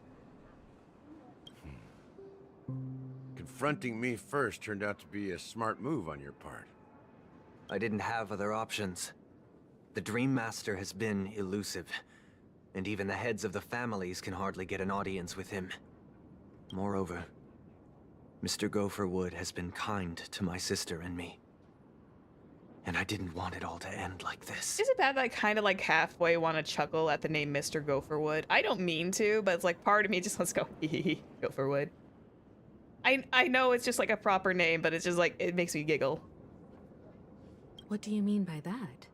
He raised them. To be honest, my brother and I are also victims of the cancer of all worlds. We grew up as orphans, and were adopted by the family when they came to help. Mr. Gopherwood recognized our potential and brought us to Penacony. But I can't just stand by and watch Mr. Gopherwood become an enemy of the Harmony. I won't use my voice to support an evil cause. I won't step on that stage and sing, no matter who the traitor is, or what orders they give me. I won't let the Charmony Festival become an event that destroys Harmony itself, or the paradise in our dreams.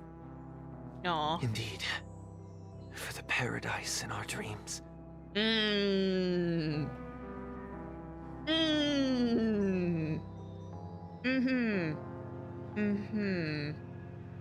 That camera angle speaks a lot more volumes than I think it does.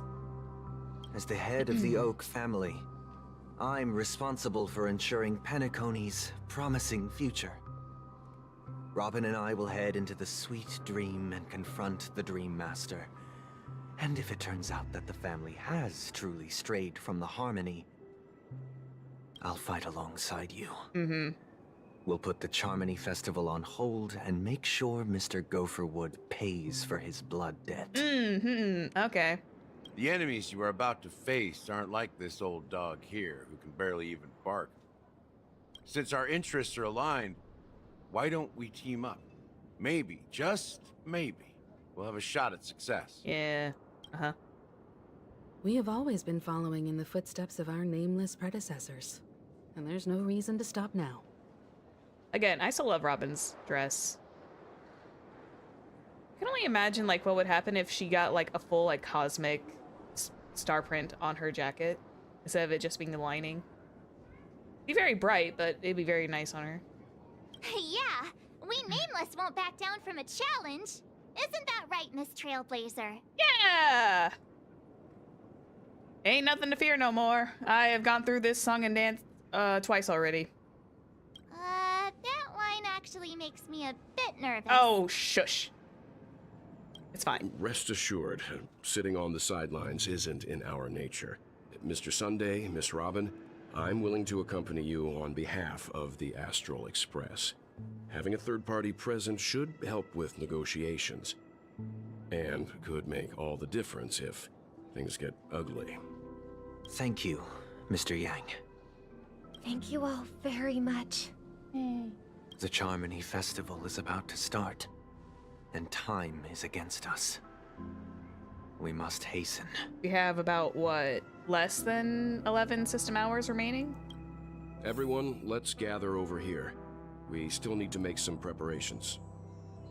Okay, well, is this where the fight's gonna start? I may have been quick to step up to the plate, but confronting the Dream Master could be a very dangerous affair. Huh? Even you're saying that, Mr. Yang? How powerful is that Dream Master? Apparently, from what I heard, relatively difficult, but we will see with the EQ one. He's the leader of the families of Penacony, and he has the entire power of the Harmony behind him. Not to mention the Stellaron in his possession. We must proceed with great caution. Maybe you can just stay behind this time, Mr. Yang? Arch, I'm pretty sure he could hold his own. He can create essentially, you know, a black hole. He'll be fine. No, that won't do. Even if we count Robin as an ally, something felt off about Mr. Sunday just now. Although I can't quite put my finger on it.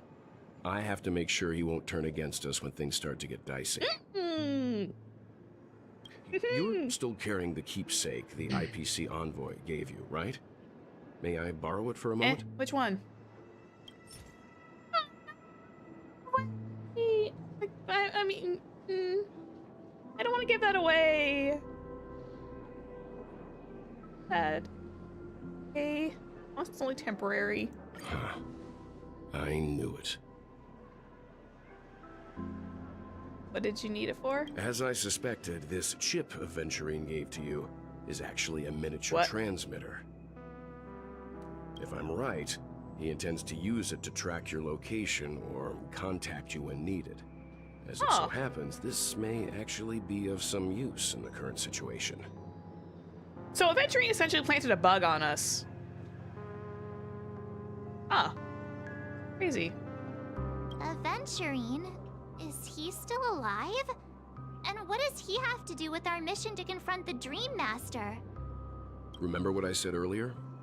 Working with the IPC is a way to keep the family in check. If negotiations go south and the family show their true colors by going after the Stellaron, I'll use this transmitter to send a message to the IPC. It'll be just the opportunity the IPC ambassador was hoping for. But isn't he, you know, kinda in the land of the Nihility? I don't think he's gonna be able to reach that. The only question mark in all of this is Aventurine's current status. But the IPC is always listening, especially senior strategic investment department heads like him.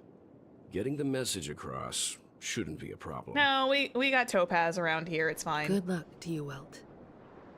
Well, you take care too. If anything goes wrong, don't worry about me. Just make sure to seal the Stellaron. Spoken like a true hero. Yay! Even if the Dream Master is innocent, the family's corruption runs deep. I won't make the same mistake Mikhail did. Let's wish him the best of luck. Good luck, Well. Don't you have something else to tell us, Gallagher? Do you? Why would you say so? Because Himeko is good at reading people, Gallagher, and you're not exactly the biggest thick wall. Before we departed, the conductor asked us to inquire about the 3 nameless in Penacony. We've already collected intel about Rosalina and Tiernan, so the only one left is Legwork.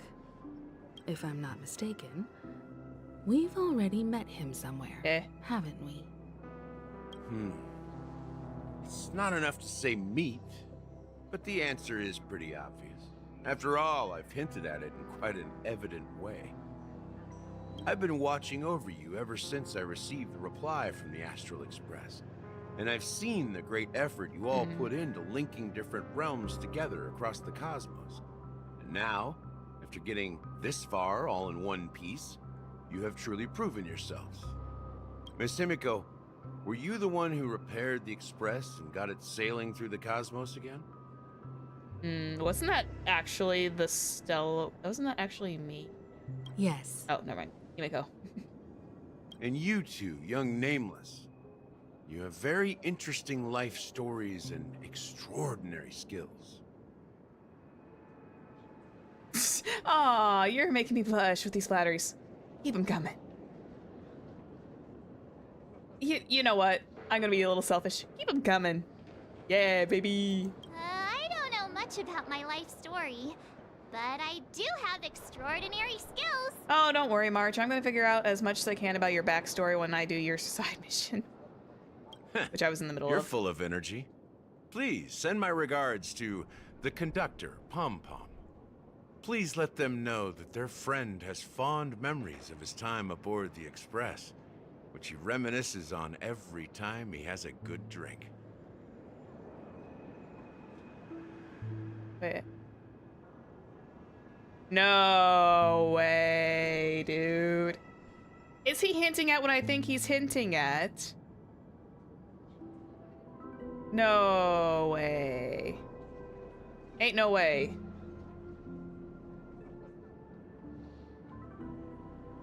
Maybe I'm reading too much into that, but like, eh. Her story quest is trippy as heck. Yeah, I bet it is.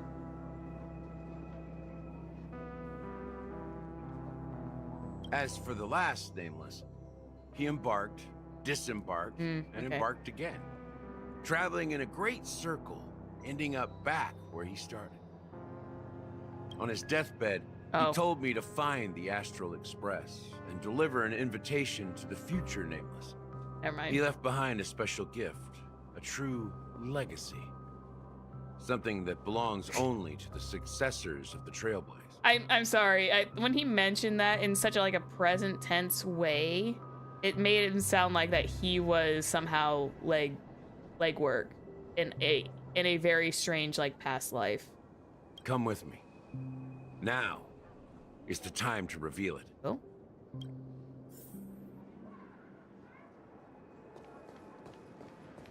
Oh. Back here again. Yep, the 2 small steps. Sometimes I feel like you're still alive, old friend. Like you've still got so much to say and do. I've kept my promise. Brought the future trailblazers you've waited so long for. I don't know why you were so obsessed with that train. But I remember your last words. Oh? Don't let us down, old man.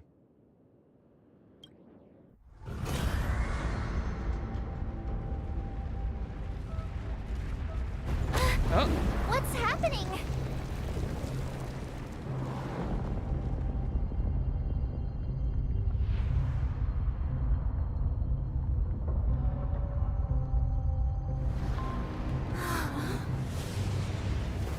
Oh.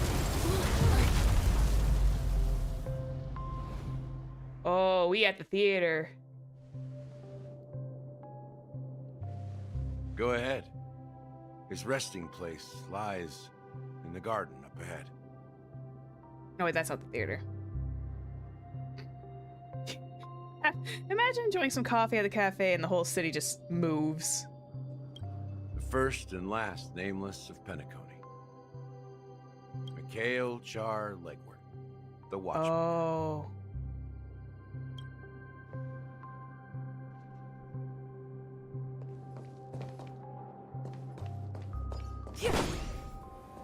Just gonna pop some balloons real quick, don't mind me.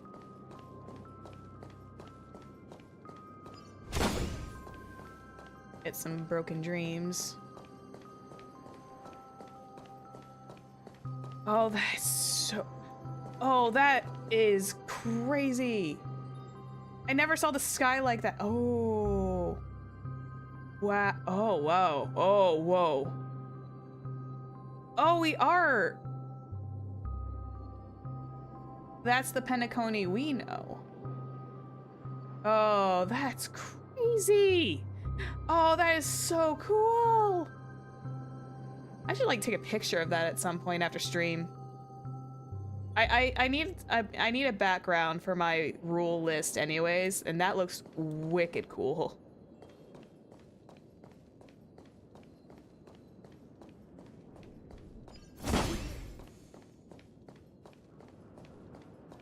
I'm also just really easily fascinated by scenes. They ate with that. Look at that. It's so simple, but it's they ate with this. Imagine that having painted on your ceiling. It would be trippy to have that painted on a ceiling. It would equally be a little trippy too. Waking with that up every morning.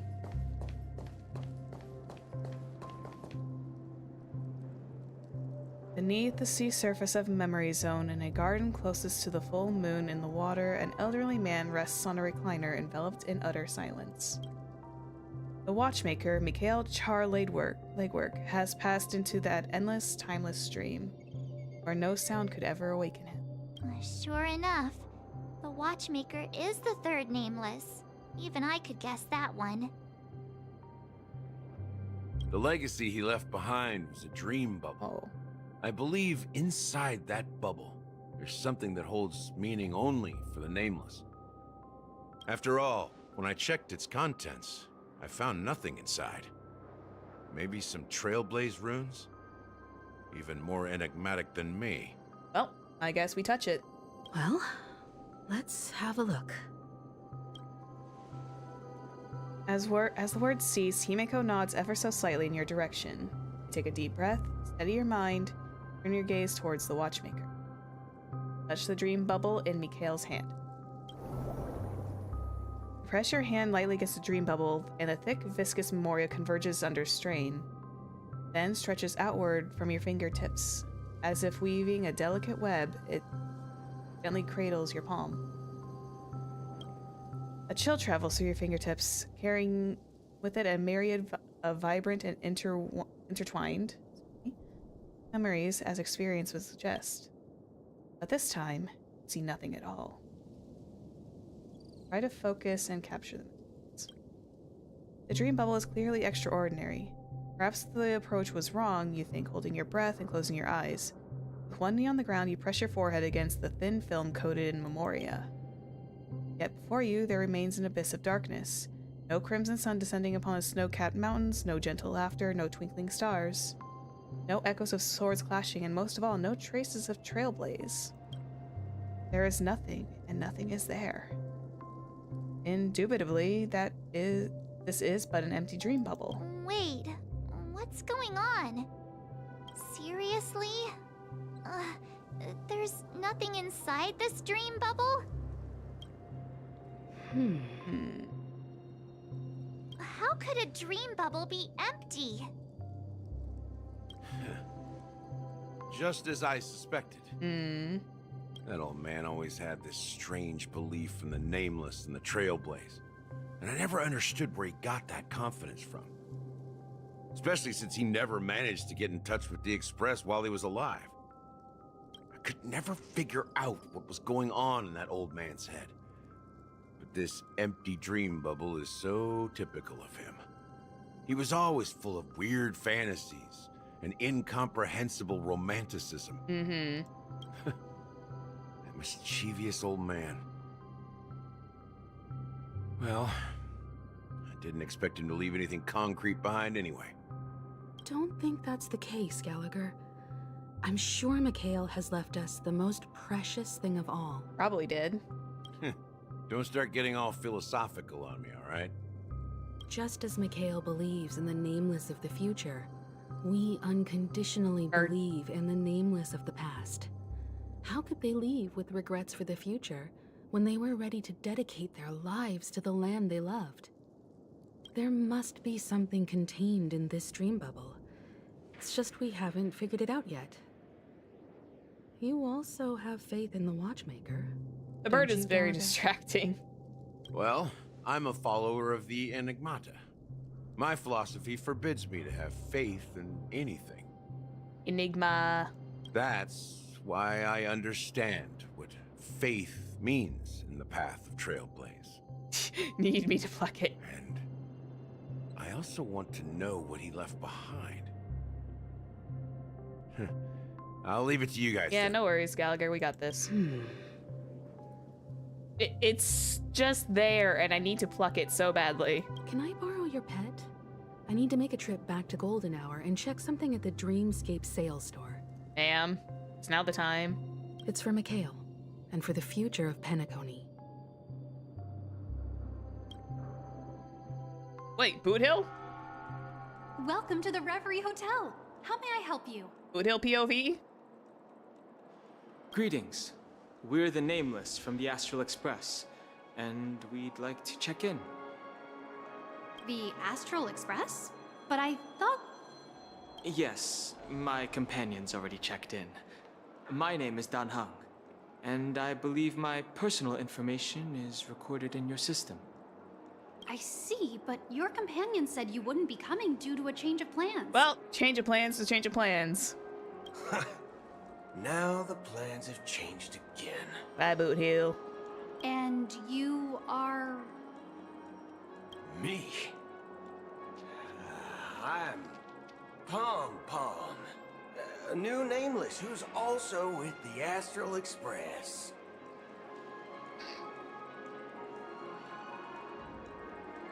Oh, he didn't. Dan Heng is just like, what the hell, man? He's my fellow trailblazer. Oh, wow. We responded to the family's invitation before he boarded the express, so he wasn't registered in your system. Is it possible to accommodate him as well? He's just like, I'm Pom Pom. I'm the next trailblazer. Pom Pom is just like the biggest support trailblazer. He's like Bailu. I'm just kidding. Oh, I see. Another one of the Nameless had a similar situation. Seems like a lot of people are joining the Trailblaze these days. Since there's a precedent, it shouldn't be a problem. Just give me a second to contact your companions. Ooh. Probably not able to, because we are very far away. I'm sorry, dear guests, but it seems I'm unable to reach the other members of the Astral Express. What do you mean by unable to reach them? We are out of the we are out of the service area, Dan Heng. Pom Pom will just be the final boss, just like Paimon. Yeah, sure too. My apologies. This is the first time I've encountered a situation like this. However, the system indicates that those guests are still in the dreamscape. How about this? Give me their room number, and we'll go check on them ourselves. I'm afraid that's not possible. I need to verify both of your identities before I can share any guest information. How about you just wake up someone? Let's say, Welt? I'm sorry, but there are strict rules regarding forced awakening. It cannot be done without the proper clearance. So nothing works, huh? What's your solution then? Are you saying we sleep here? At the reception?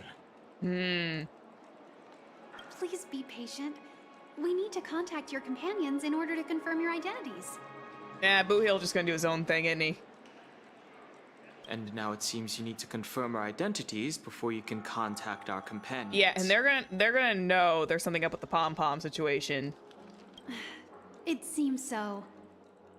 Oh, fudge. Look, nothing personal, but if you can't handle this, go find someone else who can, okay? Please calm down, dear guests. I do recall that Mr. Sunday, the Oak family head, personally handled this issue earlier. Oh, please wait a moment while I contact him. Yeah, you're not gonna be able to get a hold of him either, are you? I don't think she's trying to give us a hard time. She really just doesn't know what to do. I have a bad feeling about this. You tried to contact them on the express earlier, but they didn't respond. Yeah, we're out of the service area.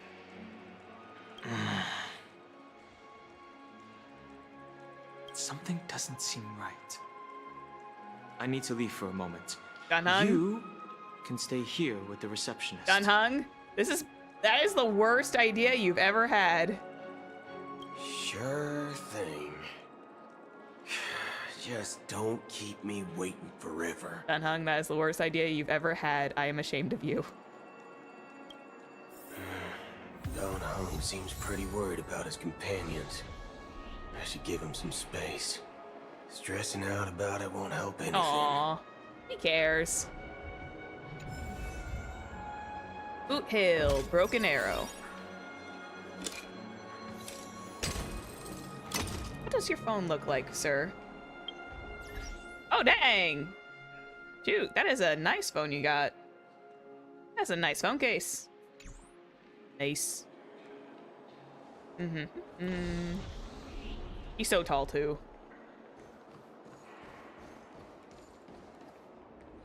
Yeah, let's just go talk to strangers, I guess. The Charmony Festival is about to start. I'm so excited! Hey! You guys here for the Charmony Festival, too? Well, I didn't come all the way here specially for the festival. Honestly, I don't really even know what it's about. but I heard it's a lot of fun. Mm-hmm. Well, back in my homeworld, Anaria, we have festivals like that all the time. My dad threw me a birthday party one time that was just as extravagant as the Charmony Festival.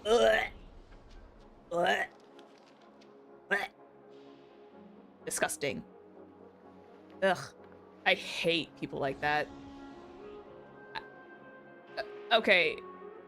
It might be me sounding a little hypocritical, but it's just like, aventurine is one thing. This is a whole other can of worms. It's like, I don't know why. There's just a difference. Oh, come on. The Charmony Festival is a once-in-an-Amber-era event. How can a birthday party compare? If you've got enough money and you are spoiled enough, yeah, you could probably have it look exactly like a festival. Well, you never know, right? Maybe on her world, birthdays only happen once in Amber Era. He's trying.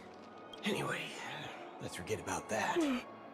Have you heard about the, unsettling things happening in the dreamscape? Unsettling things? What could possibly go wrong? It better not ruin the Charmony Festival. I've been looking forward to it. Relax. With a big event like this, there's bound to be lots of gossip and rumors. Don't worry. If anything does happen, the family will be on top of it. Mm-hmm. Sure they will. They're not the problem at all. Oh, that's a relief. I didn't come all this way to see the festival go down the drain. Well, looks like I won't get any fudging clues out of these two.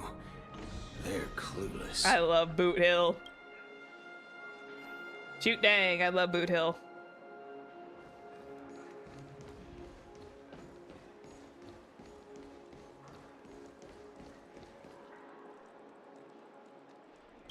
There's two types of entitlement. She's the I'm Cody intolerable of the type. Bloodhound family, head of Mhm. security for the hotel. How may I assist you? Oh, she's cute. Hello. So, there's something I wanted to ask about. I've been hearing some unsettling rumors about certain incidents that might affect the Charmony Festival. Do you think there's anything to be worried about? I've traveled all the way from the Hayai Federation. Hayai? I don't want my trip to be ruined. Hayai Federation? Is that another from the Xianzhou? That sounds like something that would come from Xianzhou. What do you mean? I could be wrong. I'm still not fully like I'm not fully like in the know about like all the factions and where they're located at, so. Wait. You haven't heard? She either hasn't heard about it or her memories were tampered with. I'm not sure where you heard those rumors, but they're completely baseless. I can assure you, as a representative of the Bloodhound family, that everything is going smoothly for the Charmony Festival. At present, all of the families are focused on making sure the festival starts on time. Even the Dream Master himself has arrived. So don't worry, your trip won't be in vain. The Dream Master himself. Oh boy. That's a relief to hear. Oh, he means a different area? Okay. She doesn't appear to be acting. So, it seems that even the hotel staff are out of the loop. Back already? Hi, Dunhang. Hasn't she returned yet? Nope. I'm starting to wonder if sending her to contact Sunday was a good idea. Neither the staff nor the guests seem to know anything about what's happening in the dreamscape, and wherever we go, all we see is people enjoying themselves. Definitely not a good sign. I agree. Another unusual thing is that the Oak family is supposed to be in charge of organizing the council and managing everything inside and outside the dreamscape. However, I walked around the hotel but didn't meet a single member of the Oak family on such an important day. Well, I'll be forked. If I remember correctly, the head of the Oak family is that Sunday guy, right? We shouldn't linger here too long. Let's go back to the Express for now. Nah, let's just stay here. Not so fast. Have you ever robbed VIPC, bro? If you run away now, everyone will be chasing after you. Are you suggesting we sit here and do nothing? I mean, he can go rob the IPC. I wouldn't say do nothing. But let's stay put for now. Even if the family has ulterior motives, they couldn't have anticipated us showing up here. We're the surprise factor for them. We are what was originally considered the other theory. They don't want to attract the outlier unwanted attention from the variable certain outsiders, so they won't do anything reckless. See? The IPC lackeys are keeping a close eye on this hotel. If I were a family member, I'd find an official excuse and keep the surprise factors here. If we just wait here, that would be like walking into their trap. Of course, we don't need to walk into their trap. I gave a backup plan to the memo keeper. If it turns out we won't be allowed to enter the dreamscape, she'll order a drink for me in the VIP lounge at the hotel. In reality... a secret signal. That's right. Clever man! A concrete object can indeed help the memo keeper establish a connection with you. But Boot Hill, if you have more backup plans in the future, I hope you'll let me know in advance. It's the backup plan for the backup plan for the backup plan. I'm sorry, but it's one of my quirks. I have too many unreliable friends. And if I reveal that I have backup plans, things can go awry. And that would leave all backup plans completely useless. Not wrong. How do we get into the VIP lounge? This is where my street smarts come into play. Let's go! Boot Hill!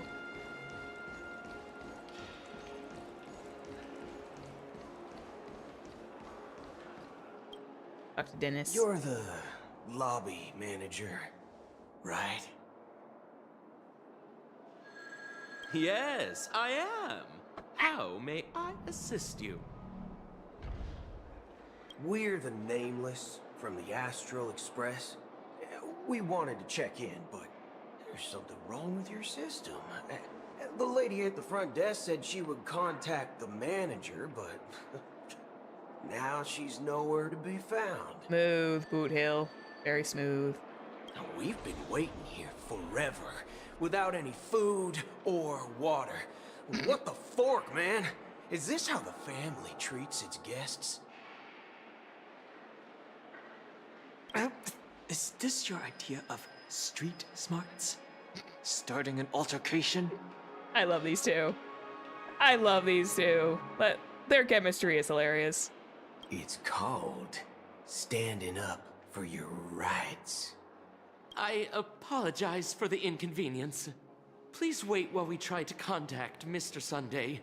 I'll arrange 2 premium seats in the VIP lounge so you can rest there while you wait. Rolex clerk vibes. I've never been to an actual Rolex store.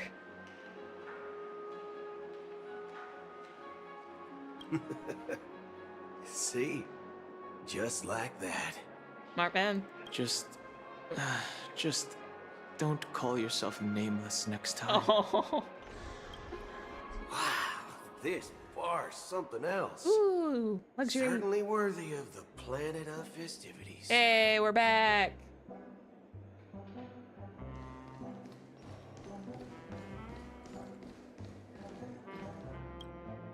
Good evening, gentlemen.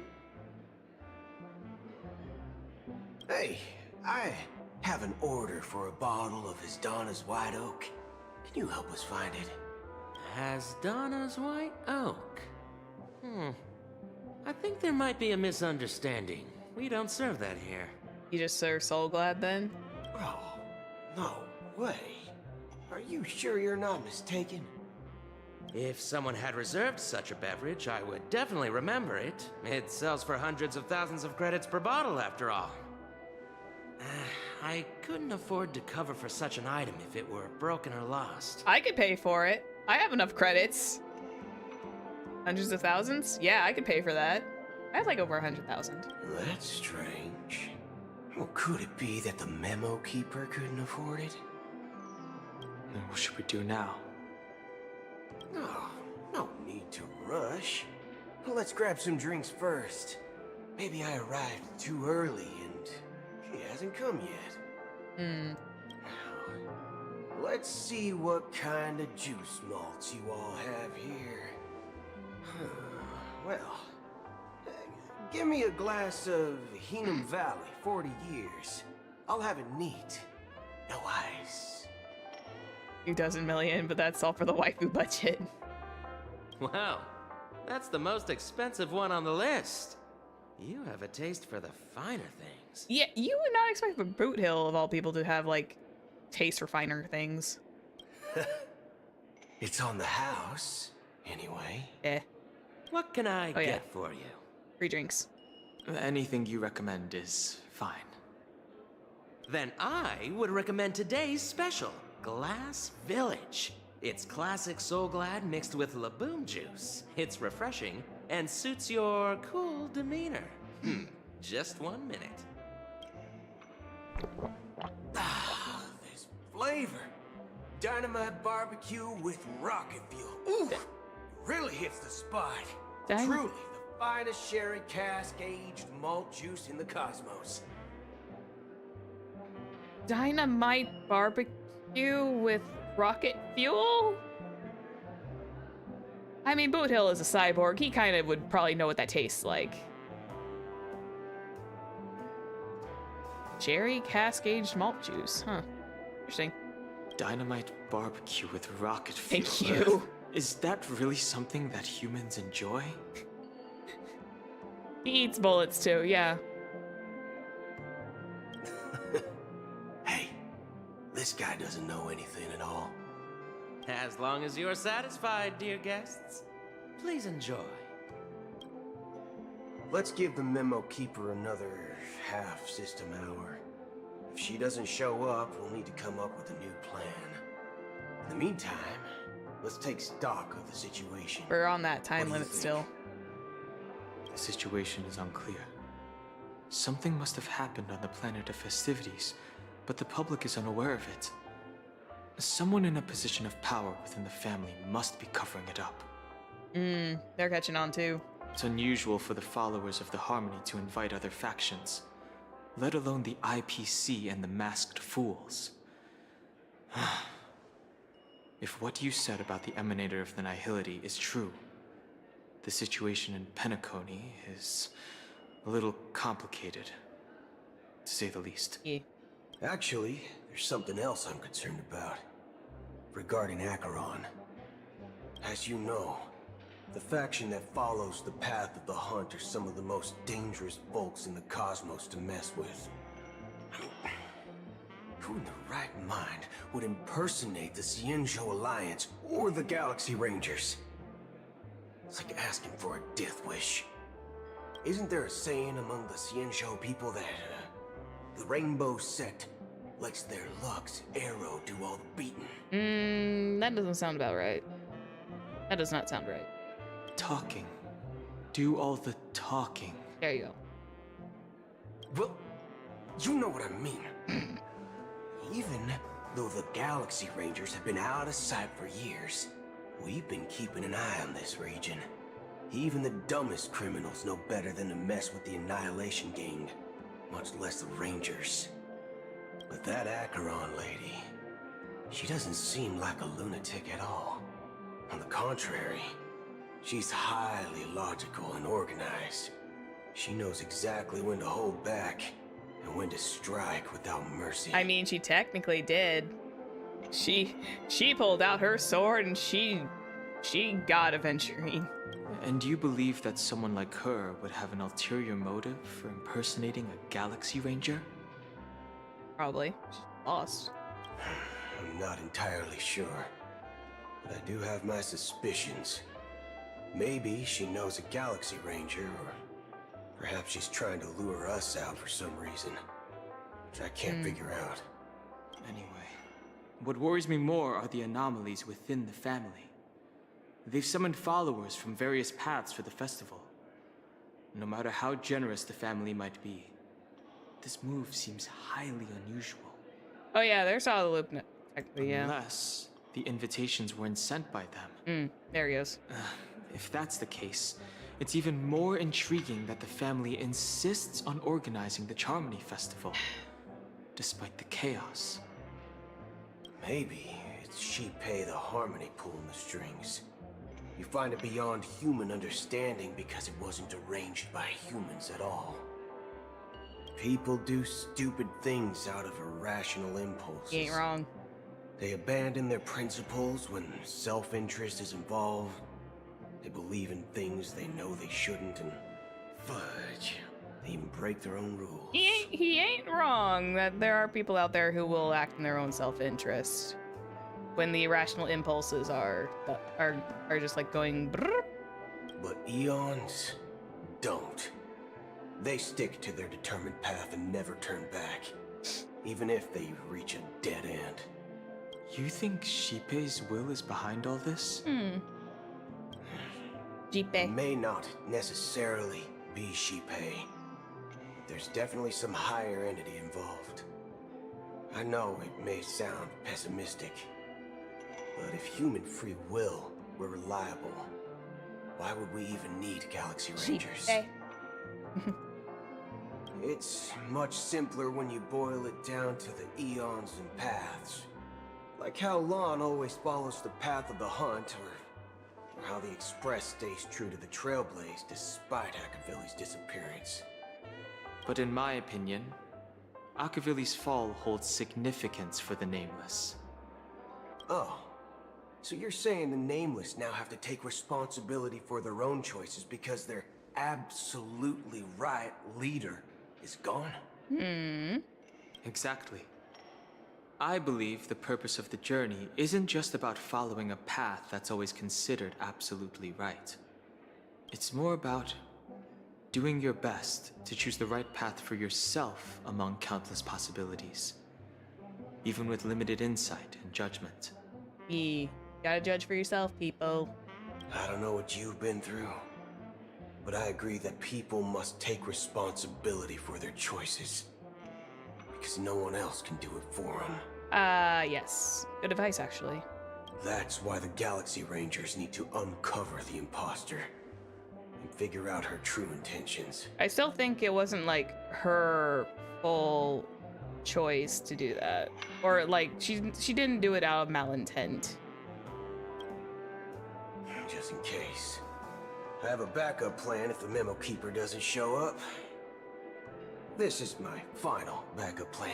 Backup plan for the backup plan for the backup plan for the backup plan. He's got backup plans for days. You sure have a lot of cards up your sleeve. I was gonna say he doesn't have sleeves, but whatever. Well, going back to my old career would make things a lot easier. And by the way, when you were walking around the hotel, did you happen to see any important looking guests? What's your plan? Oh. It's simple. We just grab some hostages and use them as bargaining chips with the family. Or maybe we can even take their identities. Sir? No need for that. We'll return to the Express now. Wait. Are you getting scared? Draw your weapon. Let's make a big scene. Are you leaving, esteemed guests? Would you like to cancel that as Donna's White Oak you just ordered? Oh, thank you, Black Swan. Huh? As Donna's White Oak? But didn't you just say... Ha ha. Looks like you are a bit intoxicated, esteemed guests. You ordered a bottle of As Donna's White Oak just a moment ago. Oh, saved by the Swan. Let's go. Looks like your Memo Keeper friend has finally arrived. Oh, Right. Sorry, my memory's not the best. You know, too many modifications and all. Anyway, let me check. Well, fork me. It says Donna's White Oak, all right. And there's a note. I'll be waiting for you on the Astral Express. Just send him back to the Astral Express. No mistake. That's her message to you. She knew the hotel wasn't safe, so she suggested we find another place. Well, looks like we took a detour, but now it's back to the Astral Express. So, what are we waiting for? Let's go. Woo! You're back? Two guests just boarded saying they were looking for Boot Hill, so I told them to wait in the parlor car. You guess? Oh, just in time. Who's the other one? 2 guests? Thank you, Dunhung. She's one of them. Look, we welcome all passengers on the Astral Express, but sneaking in like that? You have no regard for etiquette. It's okay, Pom Pom. She's fine. My apologies, conductor. It was an oversight on my part. I assumed you were already acquainted with the garden. Given the chaotic situation in Penacony, the Nameless are the only ones we can truly trust right now. I haven't done the fragmented memories in a hot minute. I'm still like really low because I don't have enough. I feel like I don't have enough characters that are gonna like actually like give some viability yet. You are the memo keeper. Yes, and she's really pretty. Pleased to meet you, Dan Hung. I've seen you in others' memories. And as for Boot Hill, this is our first face-to-face meeting. I hope you enjoyed that bottle of Astana's White Oak. You sure have a refined taste. He's got a really crazy refined palate. Finally, Memo Keeper. Well, let's cut to the chase. Spill everything you know. Are we not gonna bring up the fact that there's a second person on the train? That's precisely what I intend to do. But before that, please allow me to introduce myself. My name is Black Swan, and I serve the Garden of Recollection as a memo keeper. As for Acheron's story... Okay, bye-bye. I'm sure she knows it better than I do. Greetings. I'm Acheron. Hello, Acheron. Welcome back. What? You Garden of Recollection shirtbag! You betrayed me! Sir, that is not how you talk to a lady. I apologize, but she did that at my request. Due to certain reasons, I have been exiled by the family. Thankfully, this memo keeper came to my aid and helped me escape their surveillance unnoticed. Ooh, nice. Nice job, Black Swan. To be honest, it was more like stalking than helping. And the process was far from unnoticed. But we did escape. Oh. I asked her to guide me to a place beyond the family's reach and to contact a few trustworthy individuals. Namely, all of you. Trustworthy? Son of a nice lady. You think I'm dumb or something? I still love his essentially his profanity filter. It's like my brain will automatically filter the words that he's trying to say, but it's like it's still funny to me. How about this? I'll put a few bullet holes in your head and see what secrets spill out. Ooh. Then we can talk about trust. I mean, don't threaten me with a good time. It doesn't have to be like that. I'm willing to answer all your questions, but not right now. If my cover hadn't been blown, we might have had more time, but at the moment, we don't have any other options. No other options? What do you mean? This is the only way I can ensure everyone's safety. I kindly request an immediate warp jump out of the Astana Star system. Out? Out of it? This passenger is requesting... As far as I can tell, she's not a threat, and seems to be telling the truth. I've briefly traveled with your companions and know their whereabouts, Donhung. Please rest assured, your nameless companions are safe, but they need our help. As for Boot Hill, you may have guessed. I've been waiting for you. Galaxy Rangers are known for their elusive nature and limited contact with each other. So this was the only way I could reach out to you. So she was essentially faking that Galaxy Ranger impersonation just so she could get him to show up. Interesting. Only by doing this can I find a true Galaxy Ranger and fulfill a long-standing promise. To return his relics to their rightful owner. His relics? Someone once told me that every rainfall is like a gift from the heavens, a sign of their mercy upon the world. Raindrops are said to be the tears of the gods, shed in response to the sorrows of the world. Their constant pouring is a reminder that the gods haven't abandoned us yet. So, how long has this rain been going on for? I used to believe, just like you, that it would eventually stop. Years and decades passed. And in the end, such hope faded away before the rain. Oh, that's unsettling. I'm well, thank you. That is absolutely unsettling. I never saw that in the first...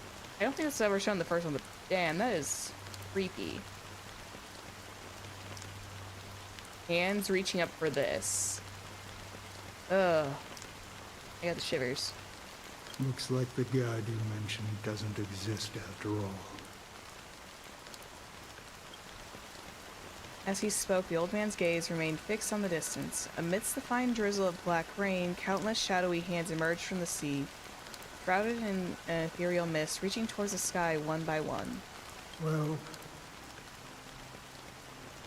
let me share a story with you.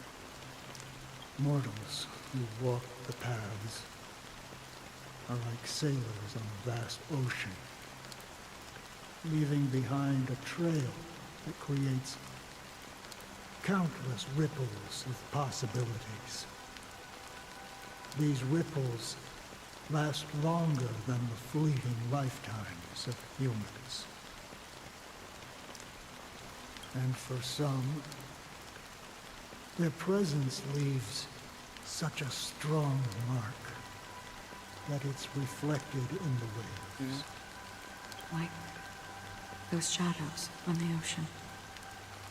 Sin-thirsters. The obsessions of the Pathstriders. They emerge from the depths of IX, seeing themselves as masters of their own destiny, unknowingly repeating the actions of their past lives. Oh. And that's creepy too. They emerge from the nihility and head toward it, leading purposeless lives. However, these hollow phantoms, they were once my dear companions. A group of Galaxy Rangers. Oh. Are you watching over them? Watching over them? No. I'm guiding them toward transcendence. It was a brutal war. A crusade that shook the universe. The universe witnessed the fall of Zulo, the Lord Ravager, but it came at a price. A price so hefty that only those who were there still remember. The unwavering determination of the Hunt followers persists even in death. So someone must guide these lost souls to their life beyond. They were heroes in their time. And they shouldn't be reduced to mere puppets of the nihility. Lila, hello! Hello! Welcome! Hello, hello, hello! Welcome! Hello! Welcome in! Make yourselves comfortable. We're in the middle of a story in Honkai Star Rail. Pretty dark one, too. No!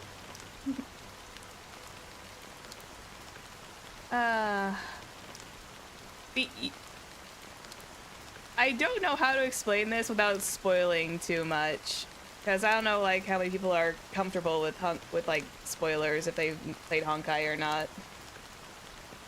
Oh yeah, it's just really hard for me to explain. But yeah, welcome. We're playing Honkai Star Rail. We're in the middle of patch 2.2.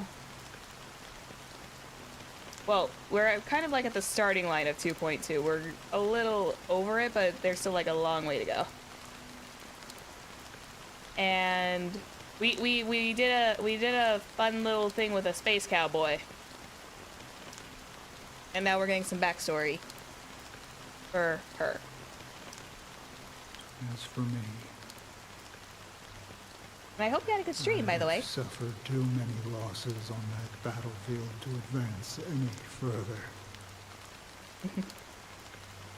And that makes me the most fitting person to carry out this task. Feel like you know about that space cowboy? Yeah. But you know, these sin thirsters, they're not who they used to be. Does this seem pointless to you? I still don't fully admit and embrace the fact that Honkai Hoyoverse does a really, really nice job with these CGs. It's just very well drawn. It does like look like visual novel stuff. Hello. So some tasks have to be done, even if they are pointless. I can help you. Hmm? For what? For the meaning of the nihility. That's what I've been seeking. I see. After all, this realm is off limits to ordinary souls, right? Thank you, stranger. I wish that you find what you seek. Before we part ways, I have one more question. It is true that their actions and even their entire lives may seem pointless from our perspective. But if, and it's just an if this is what the departed ones expected, should we try to change it? A good question. And a profound one. I don't know the answer. What I do know is that one day I too will pass away. I hope that when that day comes, someone will stand at my grave and place a bouquet of flowers. I still don't know who that guy is completely yet. Just someone that Acheron knows. Oh, Robin's perspective. 9 system hours till Charmony Festival. When I appeared as a child, my speech, mindset, and soul reflected immaturity and innocence. Hi, Sunday. As I grew into adulthood, I left behind my childlike side. I humbly request your blessings, esteemed advocate of Shipe. Oh, so when he grew up, he essentially was just like, forget everything that was like childish, and I'm just gonna be an adult now. Ugh, get that lifestyle. Come to me, my kinship. I have sought their presence with us. I'm drawing mental parallels to other things, and it's still kind of funny to me, and it kind of works. As you wish. I have faithfully served the Alfalfa family for nearly a decade, promoting the path of the harmony to the best of my ability. However, I made a mistake yesterday. While I was preparing dinner for the family head, I accidentally dropped a prepared dish on the floor. Oh boy, is this like the one little sin you're confessing and it was just a small accident? Out of laziness, I lied and claimed that everything was ready. Although the head has dismissed me as punishment, it has been tough to sleep with the guilt still gnawing at me, as I worried that the seeds of evilness may have taken root in my soul. So, I confess to you now, to seek atonement for my sins. For what? Just like one simple lie? Or just like one simple mistake? I'm pretty sure you don't need atonement for that. Or at least not bothering, like, essentially him. But, oh well, to each their own, I suppose. Do you sincerely repent and vow to change your ways? And you sound like you've said this line several times over. Yes. Have you examined your soul and confessed all your sins? Oh, yes. Are you willing to accept the process of atonement? Process? Yes. I'd be concerned when you say the words process of atonement. I'd be very concerned because that's raising a red flag. Very well. Show your dedication and goodwill to the family, and you shall be reinstated among them. Now, please, leave in peace. Oh, praise Sheepy. And thank you, esteemed advocate. He's essentially a priest. Advocate for Jipe, but he's essentially a priest.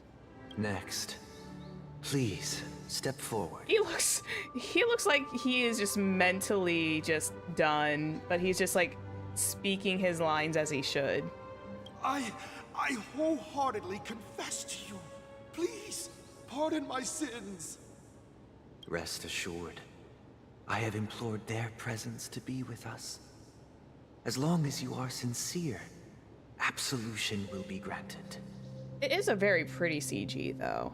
He may look bored, but this CG is gorgeous too. Oh, great. You know, I arrived in Penacony as a stowaway. I sold everything to get a ticket. My house, my land, and my 2 children. Jesus! I was reading that. It took me a minute to... Oh my god! I know people want to go to Penacony out of sheer... are like desperate to get to Penacony, but what the fuck? Holy... I see. Please, go on. My children were starving, and I hoped they'd have a chance at survival if they became slaves here. If I can strike it rich here, I'll lift them out of that situation and give them the life they deserve.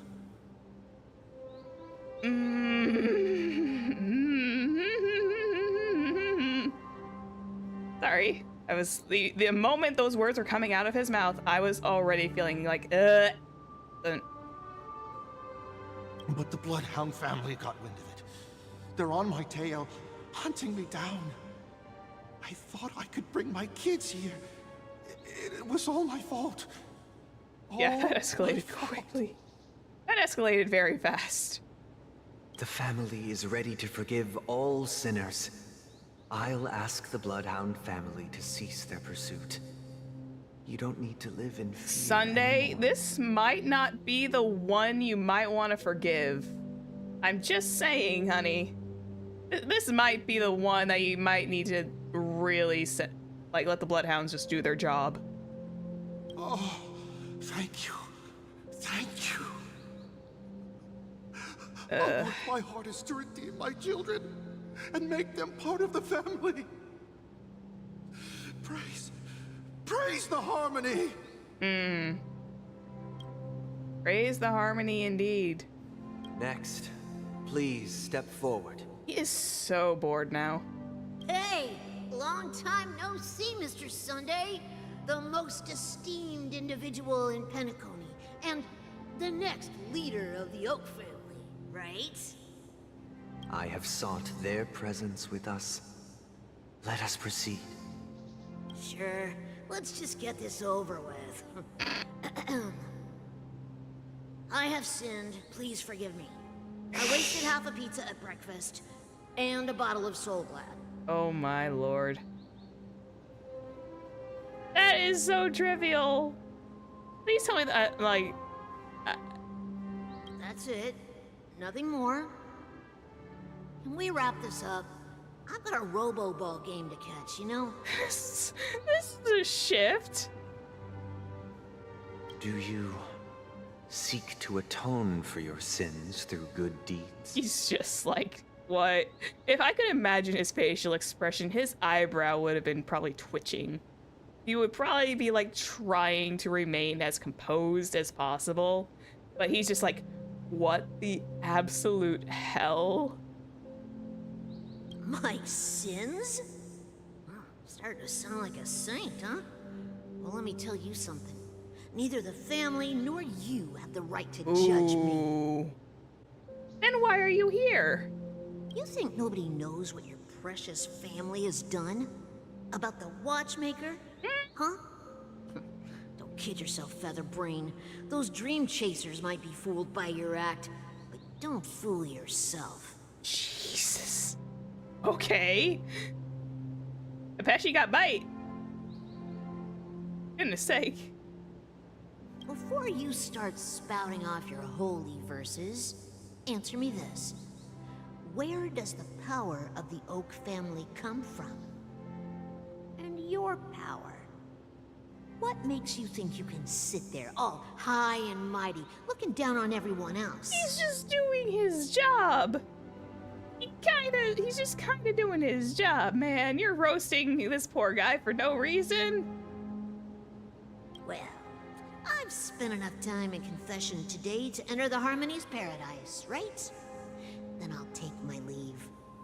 Good luck with your election, and, don't make me regret my investments in you. Jesus.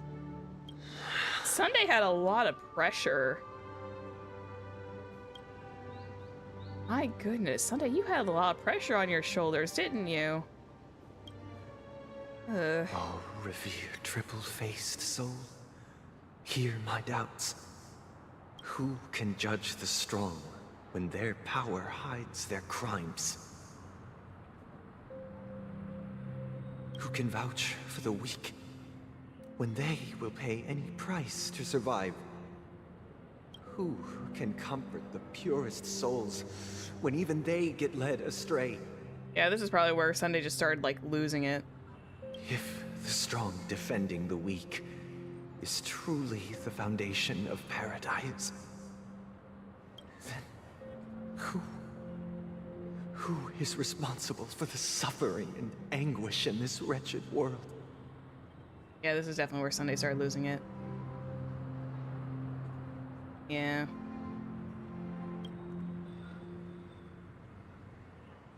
Brother? Brother? Brother, are you all right? Sunday, you with us, buddy? I'm fine. I've been working long hours, and I just made a trip to Dreamflux Reef and back. So, I'm a bit out of sorts. But it'll all be over before we know it. You've been working non-stop on the Charmony Festival, Mr. Sunday, and no one could have predicted this incident. Even if the Stellaron does pose a grave threat, I still feel sorry for all the trouble we've caused you. I feel a little bad. This has been a lot for him, especially with, like, the 2 supposed murders on top of everything, which weren't murders at all. One of them being his sister. No need to worry about troubling anyone. The Charmony Festival was meant to spread joy and harmony across the cosmos. But now that we know the truth, I'm afraid we'll have to cancel it. But the family's not gonna let them cancel it, are they? It has always been our wish to make everyone happy, so... we'll do our best to explain everything to the Dream Master. I'm sure he'll understand. I'm sure. I'm sure this cannot go horribly, horribly wrong. Sorry, Robin, I love you, but this cannot go horribly wrong any more than it has. Even if the negotiation does not go smoothly, I'll refuse to go on stage. Without the Chord Master, the Harmonious Choir would not arrive, and the Charmony Festival would be just a grand performance, and nothing more. Alice did a really wonderful job voicing Robin.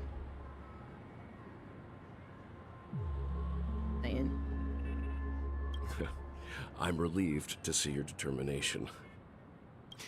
You know, since arriving in Penacony, we haven't had any contact with this Dream Master himself. I'd heard of the heads of the 5 major lineages, but the Dream Master is a mystery to me. Yeah. The Dream Master rarely grants an audience, even for us. But, given the urgency of the situation, he's agreed to meet us in person. Also, I love the fact that Robin's wings have like this cute little purple tint to them. He does look like Aizen. He kind of does look like Aizen, like before he turned all evil. Perhaps you'll be the first guest to meet the Dream Master in years, Mr. Yang. Let's hope we can reach a consensus that satisfies everyone. Indeed. Let us hope so.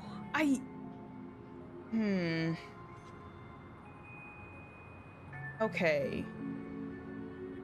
The moment he said that, he put his... I might be reaching.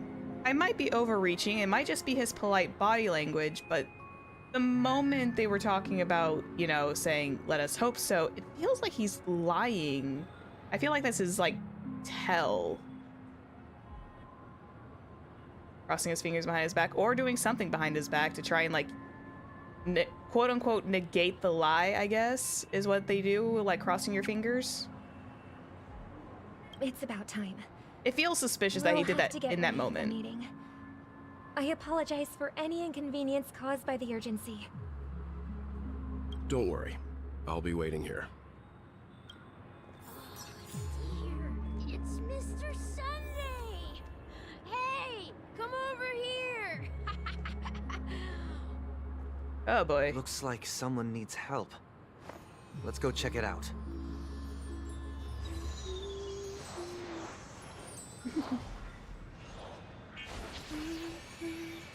Sorry, I love her idols. I wish I got Robin when her banner was up, but unfortunately I didn't have enough, like, good luck RNG to get her.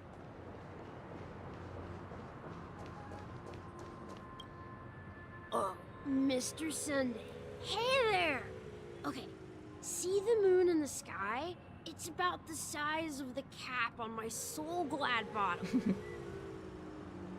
If I just reached out my hand, I could grab the moon, couldn't I? The moon? You mean the Grand Theater? Oh, is he seeing things that aren't supposed to be there?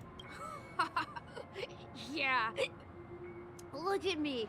I've been away from home for too long. I must be missing that moon. But it's no big deal. The Grand Theater here looks much better than the moon back home. It's just magnificent. I think you need to go to bed. They told me not to sell everything I had just to come to Penacony. How short-sighted. Selling everything you had? Why would you go to such lengths? Why? Can't you see? Life back home is miserable. It's not really living at all. Robin looks like a combo of me and Nova. I kind of see it. Nova more likely. Well, the star pattern and everything is kind of me. I understand that. It's better to be here at Penacony. No pain, no worries about tomorrow, just sweet dreams. You can do whatever you want. That's what I call living. Yeah, now this is the life. Is this truly living? It's truly living to them because they're so caught up in the dream they don't want to go back because they're enjoying themselves way too much.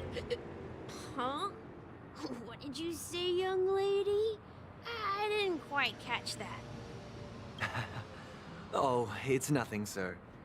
You see, the traffic on Glock's Avenue can be dangerous. How about I ask a Bloodhound family member to escort you to Ideen Park over there, so you can continue enjoying your sweet dream? Oh, yeah, that's a great idea.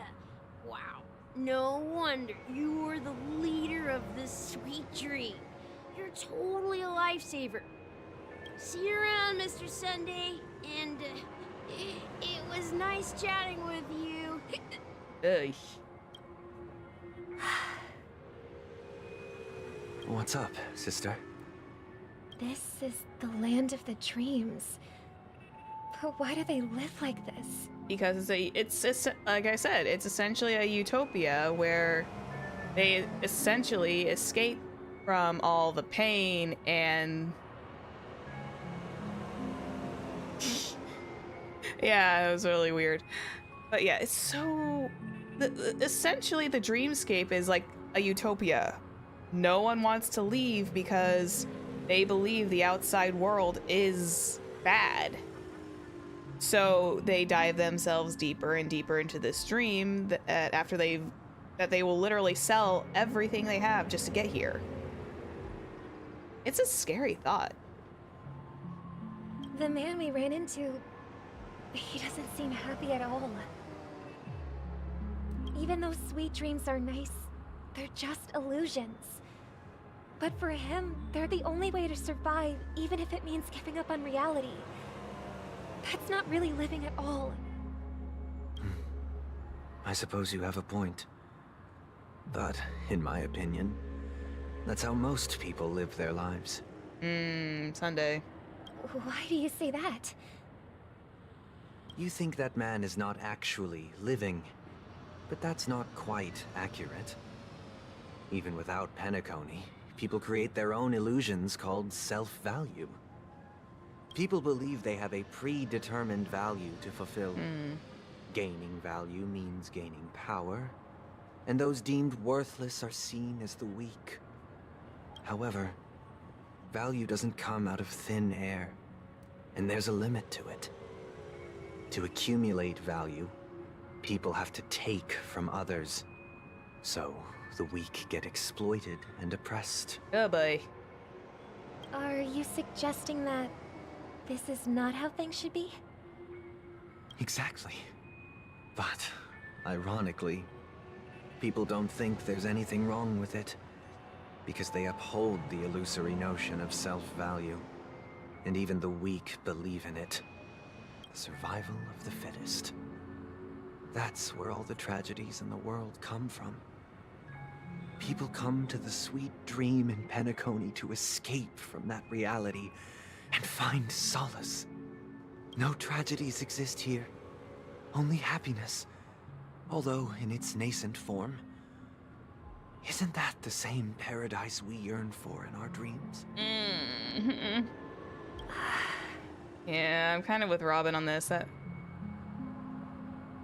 Listen to your thoughts. Yeah, probably. Perhaps that man is just an exception. Let's not jump to conclusions. We should experience the dreamscape ourselves. Just as I did at Dreamflux Reef. Yes. Seeing is believing. I'll accompany you. The Dream Master hasn't shown up yet, so we have some time for a stroll. I want to at least try and stay up at least till we see the Dream Master. Okay. More about the dream before the Dream Master's arrival.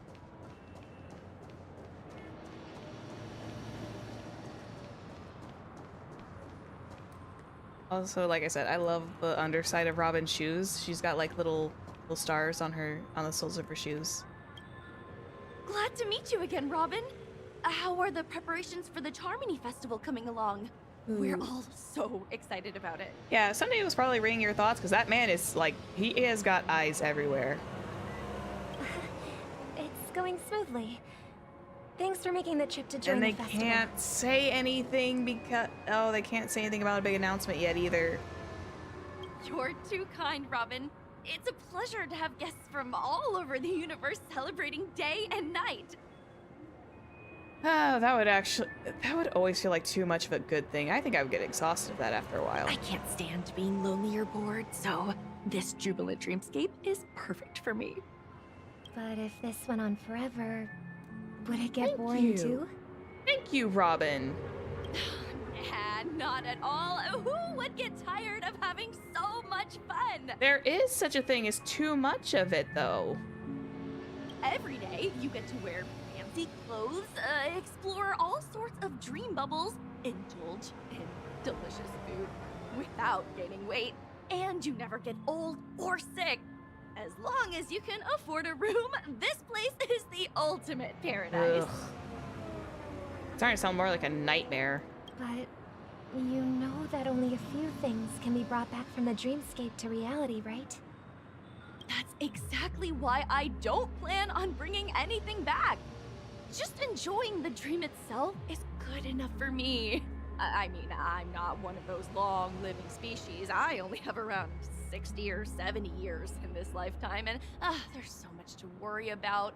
Being happy here is pure bliss. Eesh. Only in this sweet dream can I truly feel like I'm in control of my life and fate. Who would want to go back to reality after experiencing this bliss? I see. I genuinely wish you all the happiness in the world. This is very true. Living in that fantasy is no way to live. And I wish you a fantastic performance, Robin! I'm off to the Blue Hour for the ball. See you later. Okay, crazy. Bye-bye. Poor Robin. Seems like that guest's perspective didn't resonate with you either. She had a valid point. And I could sense her genuine happiness. It's just that... What you're trying to say is, she thinks she's in control of her life. But in reality, she's just escaping from reality and seeking solace in this sweet dream. Once she steps out of this sanctuary, everything will be lost. Well, she did make mention of being able to afford a room. Didn't she? And these rooms are probably not cheap either. They're probably worth like a whole bunch of credits. However, the paradise in our dreams, it doesn't have to end. Sunday? No. And the paradise we yearn for shouldn't be just a fleeting dream either.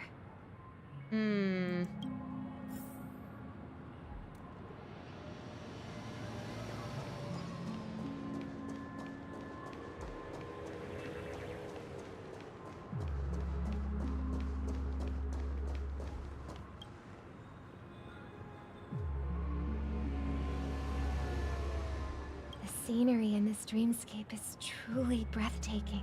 It is really pretty, Isn't though. it? Oh, Robin. Can't believe I'm meeting you in person here. What an honor. You're right.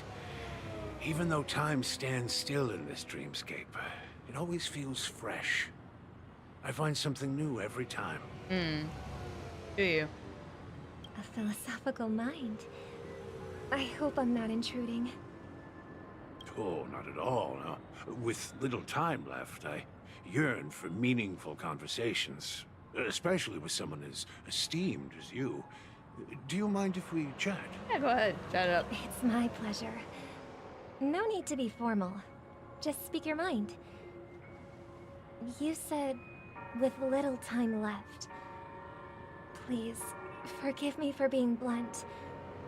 But is that why you came to Penacony? A delay in the passage of time? Yeah. I was part of a war, and while escaping from the Sarkosian mothership, I got exposed to some radioactive materials. Ooh. And then, All my comrades died, and my hometown was wiped out by neutron bombardments. I couldn't bear to live with everything I knew gone.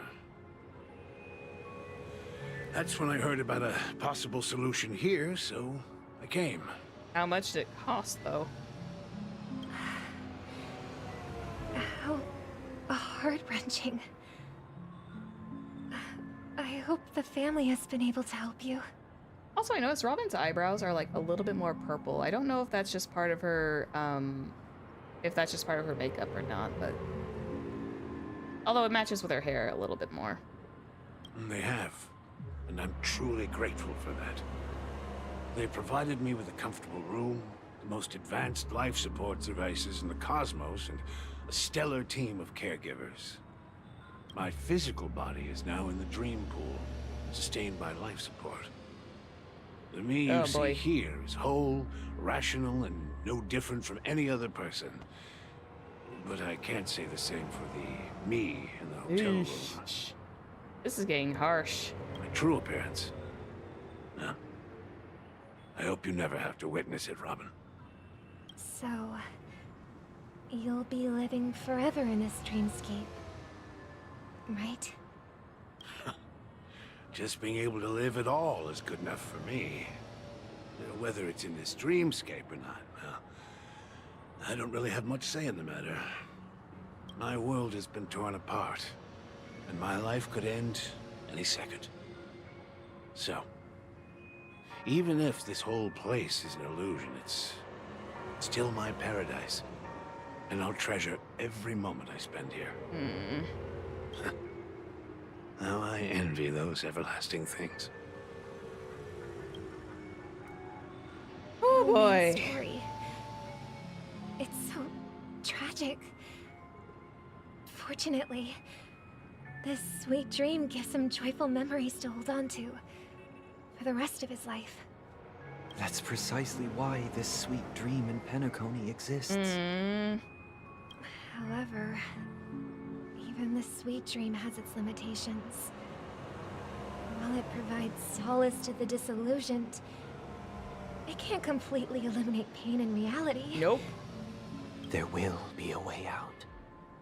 Penacony is already on the right track. Oh boy. Oh no. Oh no. Oh boy. Sparkle! Hi! Oh boy. Look what we have here. A lovely young lady. Wait, is that me? Oh. Sunday, you got some splaining to do. Brother, what a surprise to see you again. Show yourself. Your trick won't work on us. I've heard that a skilled masked fool received an invitation too. That must be you, right? Did you enjoy yourself? Barely. The people She's here so are short. way too gullible. A little bait is all it takes for them to bite. And they run away at the slightest hint of danger. In other words, they're naive and cowardly. Now that you've had your fill, it'd be wise to leave before it's too late. The music of the harmony doesn't tolerate discord. She is... I'm assuming she's like 5 foot, maybe a little under. What? Now that you have the real Robin, I'm useless? Oh, how disheartening. I've done so much for the family. You should be thanking me, because if it weren't for me cleaning up this mess, Penacony would still be in shambles. Don't you think? She is now roasting Sunday. That was a personal request from the head of the Iris family, and it has nothing to do with us. Step aside and stop causing trouble for the Charmony Festival. The Charmony Festival? You think you can scare me? You think I have no idea what you're planning? Do you? I don't care what you're thinking, chicken wing boy. But I'm pretty sure our lovely Robin won't be appearing on stage. After all, you're well aware of what a sorry state this dreamscape is in under the banner of harmony. Penacony, the land of the dreams. Is this truly the paradise you It's fine. Have a good night. Thank you for popping in. Stop it.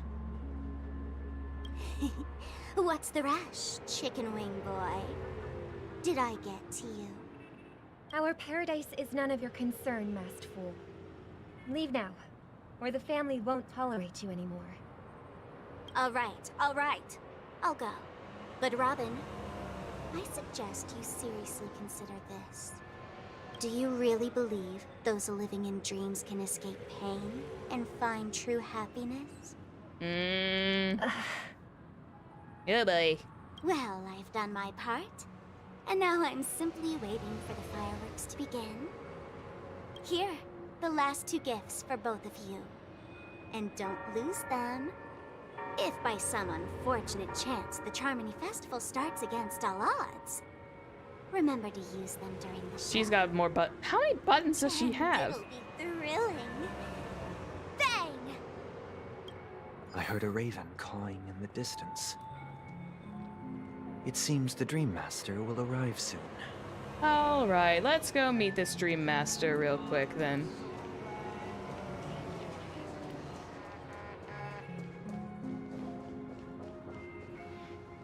Do a step. Let's wait here for the Dream Master to arrive. I've got sus feelings. Okay. By the way, brother, I heard you no longer have a sweet tooth. Back when we were kids, you used to steal my desserts. Aww. Seems like a lot has changed during my absence. What exactly happened? He was probably forced to grow up really fast. Well, someone has to stay awake even in this sweet dream. But that someone doesn't have to be you, or anyone in particular. You're carrying too much on your shoulders, brother. There you go. Yeah, I figured he's got a lot of pressure going on. The paradise in our dreams. It shouldn't be like this. Penacony is nothing more than a dream. It can't erase the worries and pain of reality, or bring true happiness. It only offers an escape from reality. Nothing more. And that's all Penacony should be. Just a small escape. Temporary. Remember the old man we met earlier? Without this dream, he might have completely lost himself. Oh, Sunday, don't start pulling this. That might be true, but even without Penacony, he could have chosen another path. As far as I know, the Intelligentsia Guild has been promoting their rehabilitation techniques for a long time now. That path may have been more ordinary and challenging, but now he's in a comatose state. And this sweet dream has become sort of end-of-life care. His fate is sealed. Is Penacony granting these people a future? Or is it taking it away from them? I'm going to have to probably suggest it's that last one. Well, don't forget this. Not everyone really has a future. The future for humanity is like the sky for birds. People mistakenly believe that flight is inherent to birds because they've never witnessed those birds crashing to their death. Oh. Do you remember how we took in that little Charmony dove when we were young? Yeah. We took care of it. Provided food and water, groomed its feathers. And later, when I decided to leave Penacony, I opened the cage and set it free. Sunday saw it collapse, didn't he? Well, I didn't mention what happened to it in my letters because I didn't want to upset you. I hate when I'm right. Shortly after you left, it crashed to its death right in front of your window. Oh. I had surmised as much. I knew you wouldn't have avoided mentioning the bird for no reason. Despite that unfortunate outcome, I still believe it was the right decision. Birds aren't meant to spend their lives in cages. They belong in the sky, even if they can't fly. But here's the thing. If there are birds in this world that can never fly, can we really assert that they belong in the sky? Are you implying that the same goes for humans too? Let's take the Astral Express as an example. The Nameless made tremendous efforts to bridge worlds, gaining fame across the universe. However, only a few extraordinary individuals can endure such a perilous journey. That's because the pursuit of the Trailblaze exceeds the capabilities of ordinary humans. Otherwise, why would this path be filled with broken rails, an abandoned express, and even a fallen eon? Oh boy. Sunday's losing it. That's just sophistry. If that were true, then only the powerful would have the right to determine the future. Sophistry? Unfortunately, that's exactly what happens. Another name for the future is self-value. While this world has its fair share of heroes who inspire people and garner admiration for their heroic deeds, the majority of ordinary people will never become heroes in their lifetime. Some are born weak and vulnerable.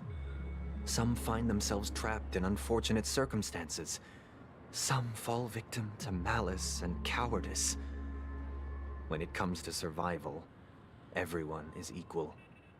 And the weak can only watch as their value gets constantly diminished by external forces. Oh boy. That's why we should care for the weak and support them as if their suffering were our own. That's what the Odes of Harmony have always taught us. And Sunday is losing track of that. While the Harmony holds noble aspirations, the strong will always be strong, and the weak will always be weak. Even in this carefree dream. Human nature contains greatness, but it also harbors inherent weaknesses that can't be eradicated. The battle of ideals, essentially. In the end, if people can't even secure their own survival, they won't care about the illusory future of equality. As long as the law of survival of the fittest prevails, there will always be fledglings crashing to their death. But if people don't live for the future, do they merely exist for survival?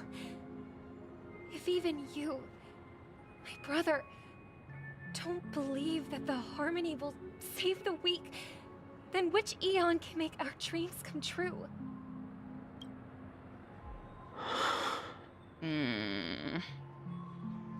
People often forget that when the first bird took flight, the entire world envisioned a future where no more fledglings would ever crash to their death. Are you reading, sister? What are you reading? Mr. Gopherwood gave me a picture book. It's about the story of the harmonic strings. If I could become a chord master, I'd like to summon Dominicus, the harmonious choir. I want to sing with everyone and spread our wishes so that all can feel happiness and joy. She's so precious. I see. Then I would summon the harmonious choir too. They're both precious. Don't you have a wish of your own, brother? Of course I do. It's just that it includes your wish and everyone else's. I long for a true paradise where everyone can find peace. Then let's build a stage there and invite everyone to our performance so that both our wishes come true through the power of the harmonious choir. It's a deal then. Oh boy. Yeah, it's a deal. But how can I become a chord master? Maybe You'll have to become a star first. So that was her path to being a singer. 8 system hours until the You're back Charmony sooner Festival. than I thought. Any results? Yes. And now, it's up to us to forge ahead. Since his last will has now been conveyed, my final mission is complete. But pardon me if I sound curt. It's good to have determination. The path Mikhail left for you is not an easy one to tread. Why else would he have chosen to sleep in solitude, staking everything on some nameless in the future? But you have the numbers, and in numbers comes strength. So that might just delay your inevitable a little more. Got any more encouraging words? As I see it, relying on Welt's negotiations alone is far from enough. Regardless of whether the other party will be compliant, negotiating simply allows us to meet them as equals and won't grant us an upper hand. Penacony is our rival's home turf, and we already have very few chips left to play with. Rather than idly sit around while the family's got us blocked off, an offensive approach might be a wiser course of action. So burst through their front doors and call it a day. Got it. Kidding. We're more familiar with the Stellaron's properties than most. And since it's the key to stabilizing the sweet dream, it's vital to the family's interests. By attacking their core interests, they're bound to retaliate hastily. And as the saying goes, haste makes waste. So they're bound to mess up because they're being too hasty. That's right. As long as we pose a threat to the Stellaron, either with words or otherwise, we have a chance at gaining the upper hand. Oh wow, I didn't notice your pupils were like that bright blue. How did I not notice that before? But the problem is, on the eve of the Charmony Festival opening, how exactly are we going to get close to the theater? Family security will be airtight, and if we brute force it, even if we succeed, it's too risky. I've done riskier things before. So, no one's gonna say anything? Then I'll raise my hand. I know the answer to this question. Are you saying espionage?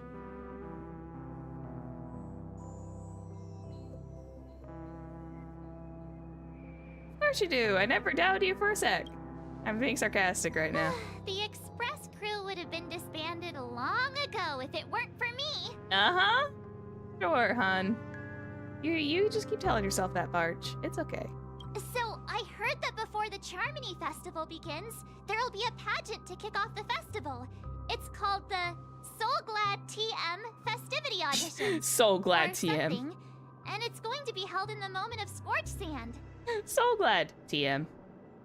As long as we clinch the top spot, we'll be able to attain the title of Festive Superstar and be able to personally bask in the graces of Miss Robin.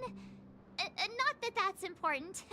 What's crucial is that we can enter the Grand Theater before the audience arrives. It's an idea, but that would mean we would have to switch coordinates to go to the Scorch Sands. So, how do we go about participating in these festivity auditions? There we go. Thank you, Firefly. I've already procured special invite tickets from Miss Robin's Oh. fan club. Never mind, March. Go off. Okay. To tell you the truth, I had been preparing to join the auditions all along.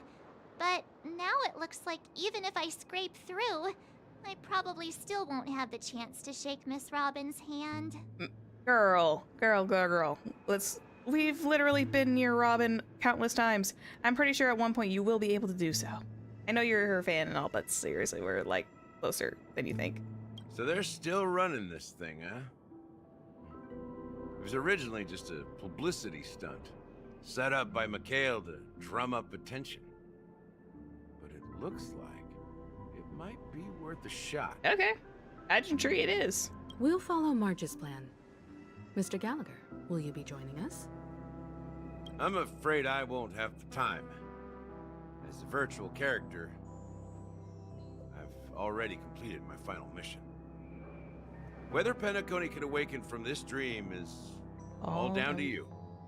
Should we ever cross paths again? I'd love for you to visit the Express. Please do. Please do. I would love to have you around. Also, he's got like a flask on his waist, and he's got like that's a heck of a topper. All right. I'll have to add to that data bank of yours you've got on the Express. Yay, Dan Heng will be happy. And Miss Firefly, we thank you for all your support. We're faced with a formidable enemy. As long as the Astral Express and Stellaron Hunter's objectives are aligned, we're willing to cooperate with you. We've already come this far together. I'd like to join you for the rest of your journey on Penacony. I'm pleased that we can finally fight shoulder to shoulder. I couldn't ask for a better ending. This is also the spirit of the Trailblaze. Now, everyone, let's prepare to move out. Okay. Oh. Oh boy. This is gonna take a hot minute.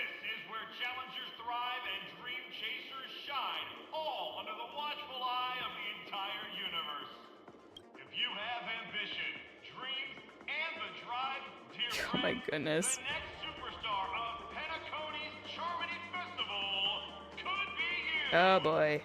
Oh, wow, they've really outdone themselves. Oh, I'm starting to get excited. Oh good, there's a little space where I can come back in. Behold, here come 4 friends with spirits high and full of steel. Are you aspiring to be the superstars of the festival? Is he talking about us? I mean, there's literally only 4 of us here in the room, March. Yes, you. There's no doubt I see you have all the potential of a superstar in you. The absolute smug expression she had for the 2 seconds was funny. Excuse me, you 4. What are you hoping to get out of all this? As the last group of contestants, how confident are you in overcoming all of the challenges? Hey, Camden! Camden did a little side roll too. Nice. Would you be open to a brief exclusive interview with us? It'll be quick. Your journey is long and fraught with peril, yet under a sky blanketed by banners, you vie for the crown. The sword and rose! Protect the beauty! Oh. Magnificent and majestic! A knight's head is hard as steel. Brother Lance's focus is stubborn as a heel. We don't all have to be winners, but if we don't have fun, we'd all be sinners. People are pouring in. Kinda feels like all sorts of baddies are showing up. Let's get in there quickly and enter the competition. Ladies and gentlemen, please make way. Make way. Huh? Coming towards us now is one of Penacony's top 10 wealthiest tycoons and the soul-glad business empire's founder, Mr. Dean. Allow me to introduce myself. I'm boy. the director of Soulglad's factory, Dean Lena. My 4 friends, introduce yourselves to the audience across the cosmos. Hopefully I'll be able to leave soon. Hello, everybody. I'm Himiko, a nameless from the Astral Express, and these are my companions. Don't you guys need to hide your identities? Nah. Can't hide it anyways. Penacony is plastered with our posters. And because the Astral Express is so well known, the family won't dare to make any rash moves. Hello. Oh boy.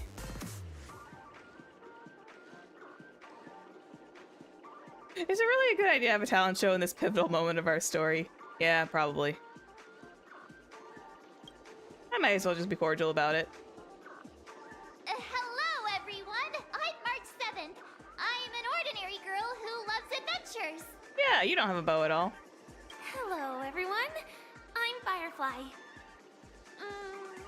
I am also an ordinary girl who enjoys adventures. So it's a We're bunch trying. of nameless guests. This final face-off is bound to be spectacular. Time is precious. My 4 friends, come with me.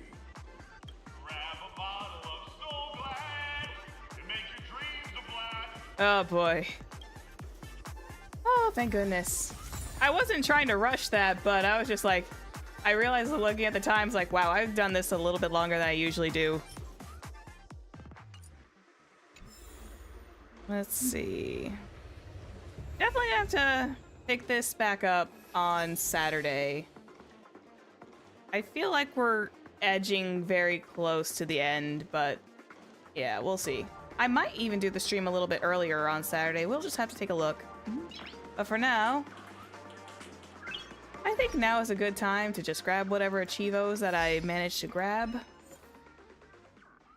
Definitely a good place to stop, yeah. Lost Tycoon. Oh, but yeah. Yeah, good place. All right. Okay, that's good. We're in the, I think we're in the semi-home stretch of Penacony. So I'm gonna pop out. I will see everyone on Saturday where we're gonna be doing double stream day. Because double stream day is going to be not only playing a little bit more of this, but we're also going to do the karaoke for the celebrating the 1K. Yeah. But for now, I should really pop off, go get some sleep. And I will catch you guys on Saturday. All right? Have a good night. And bye-bye. Bye-bye. Bye-bye. Bye. Get me out of this crazy town, please. For the love of everything good.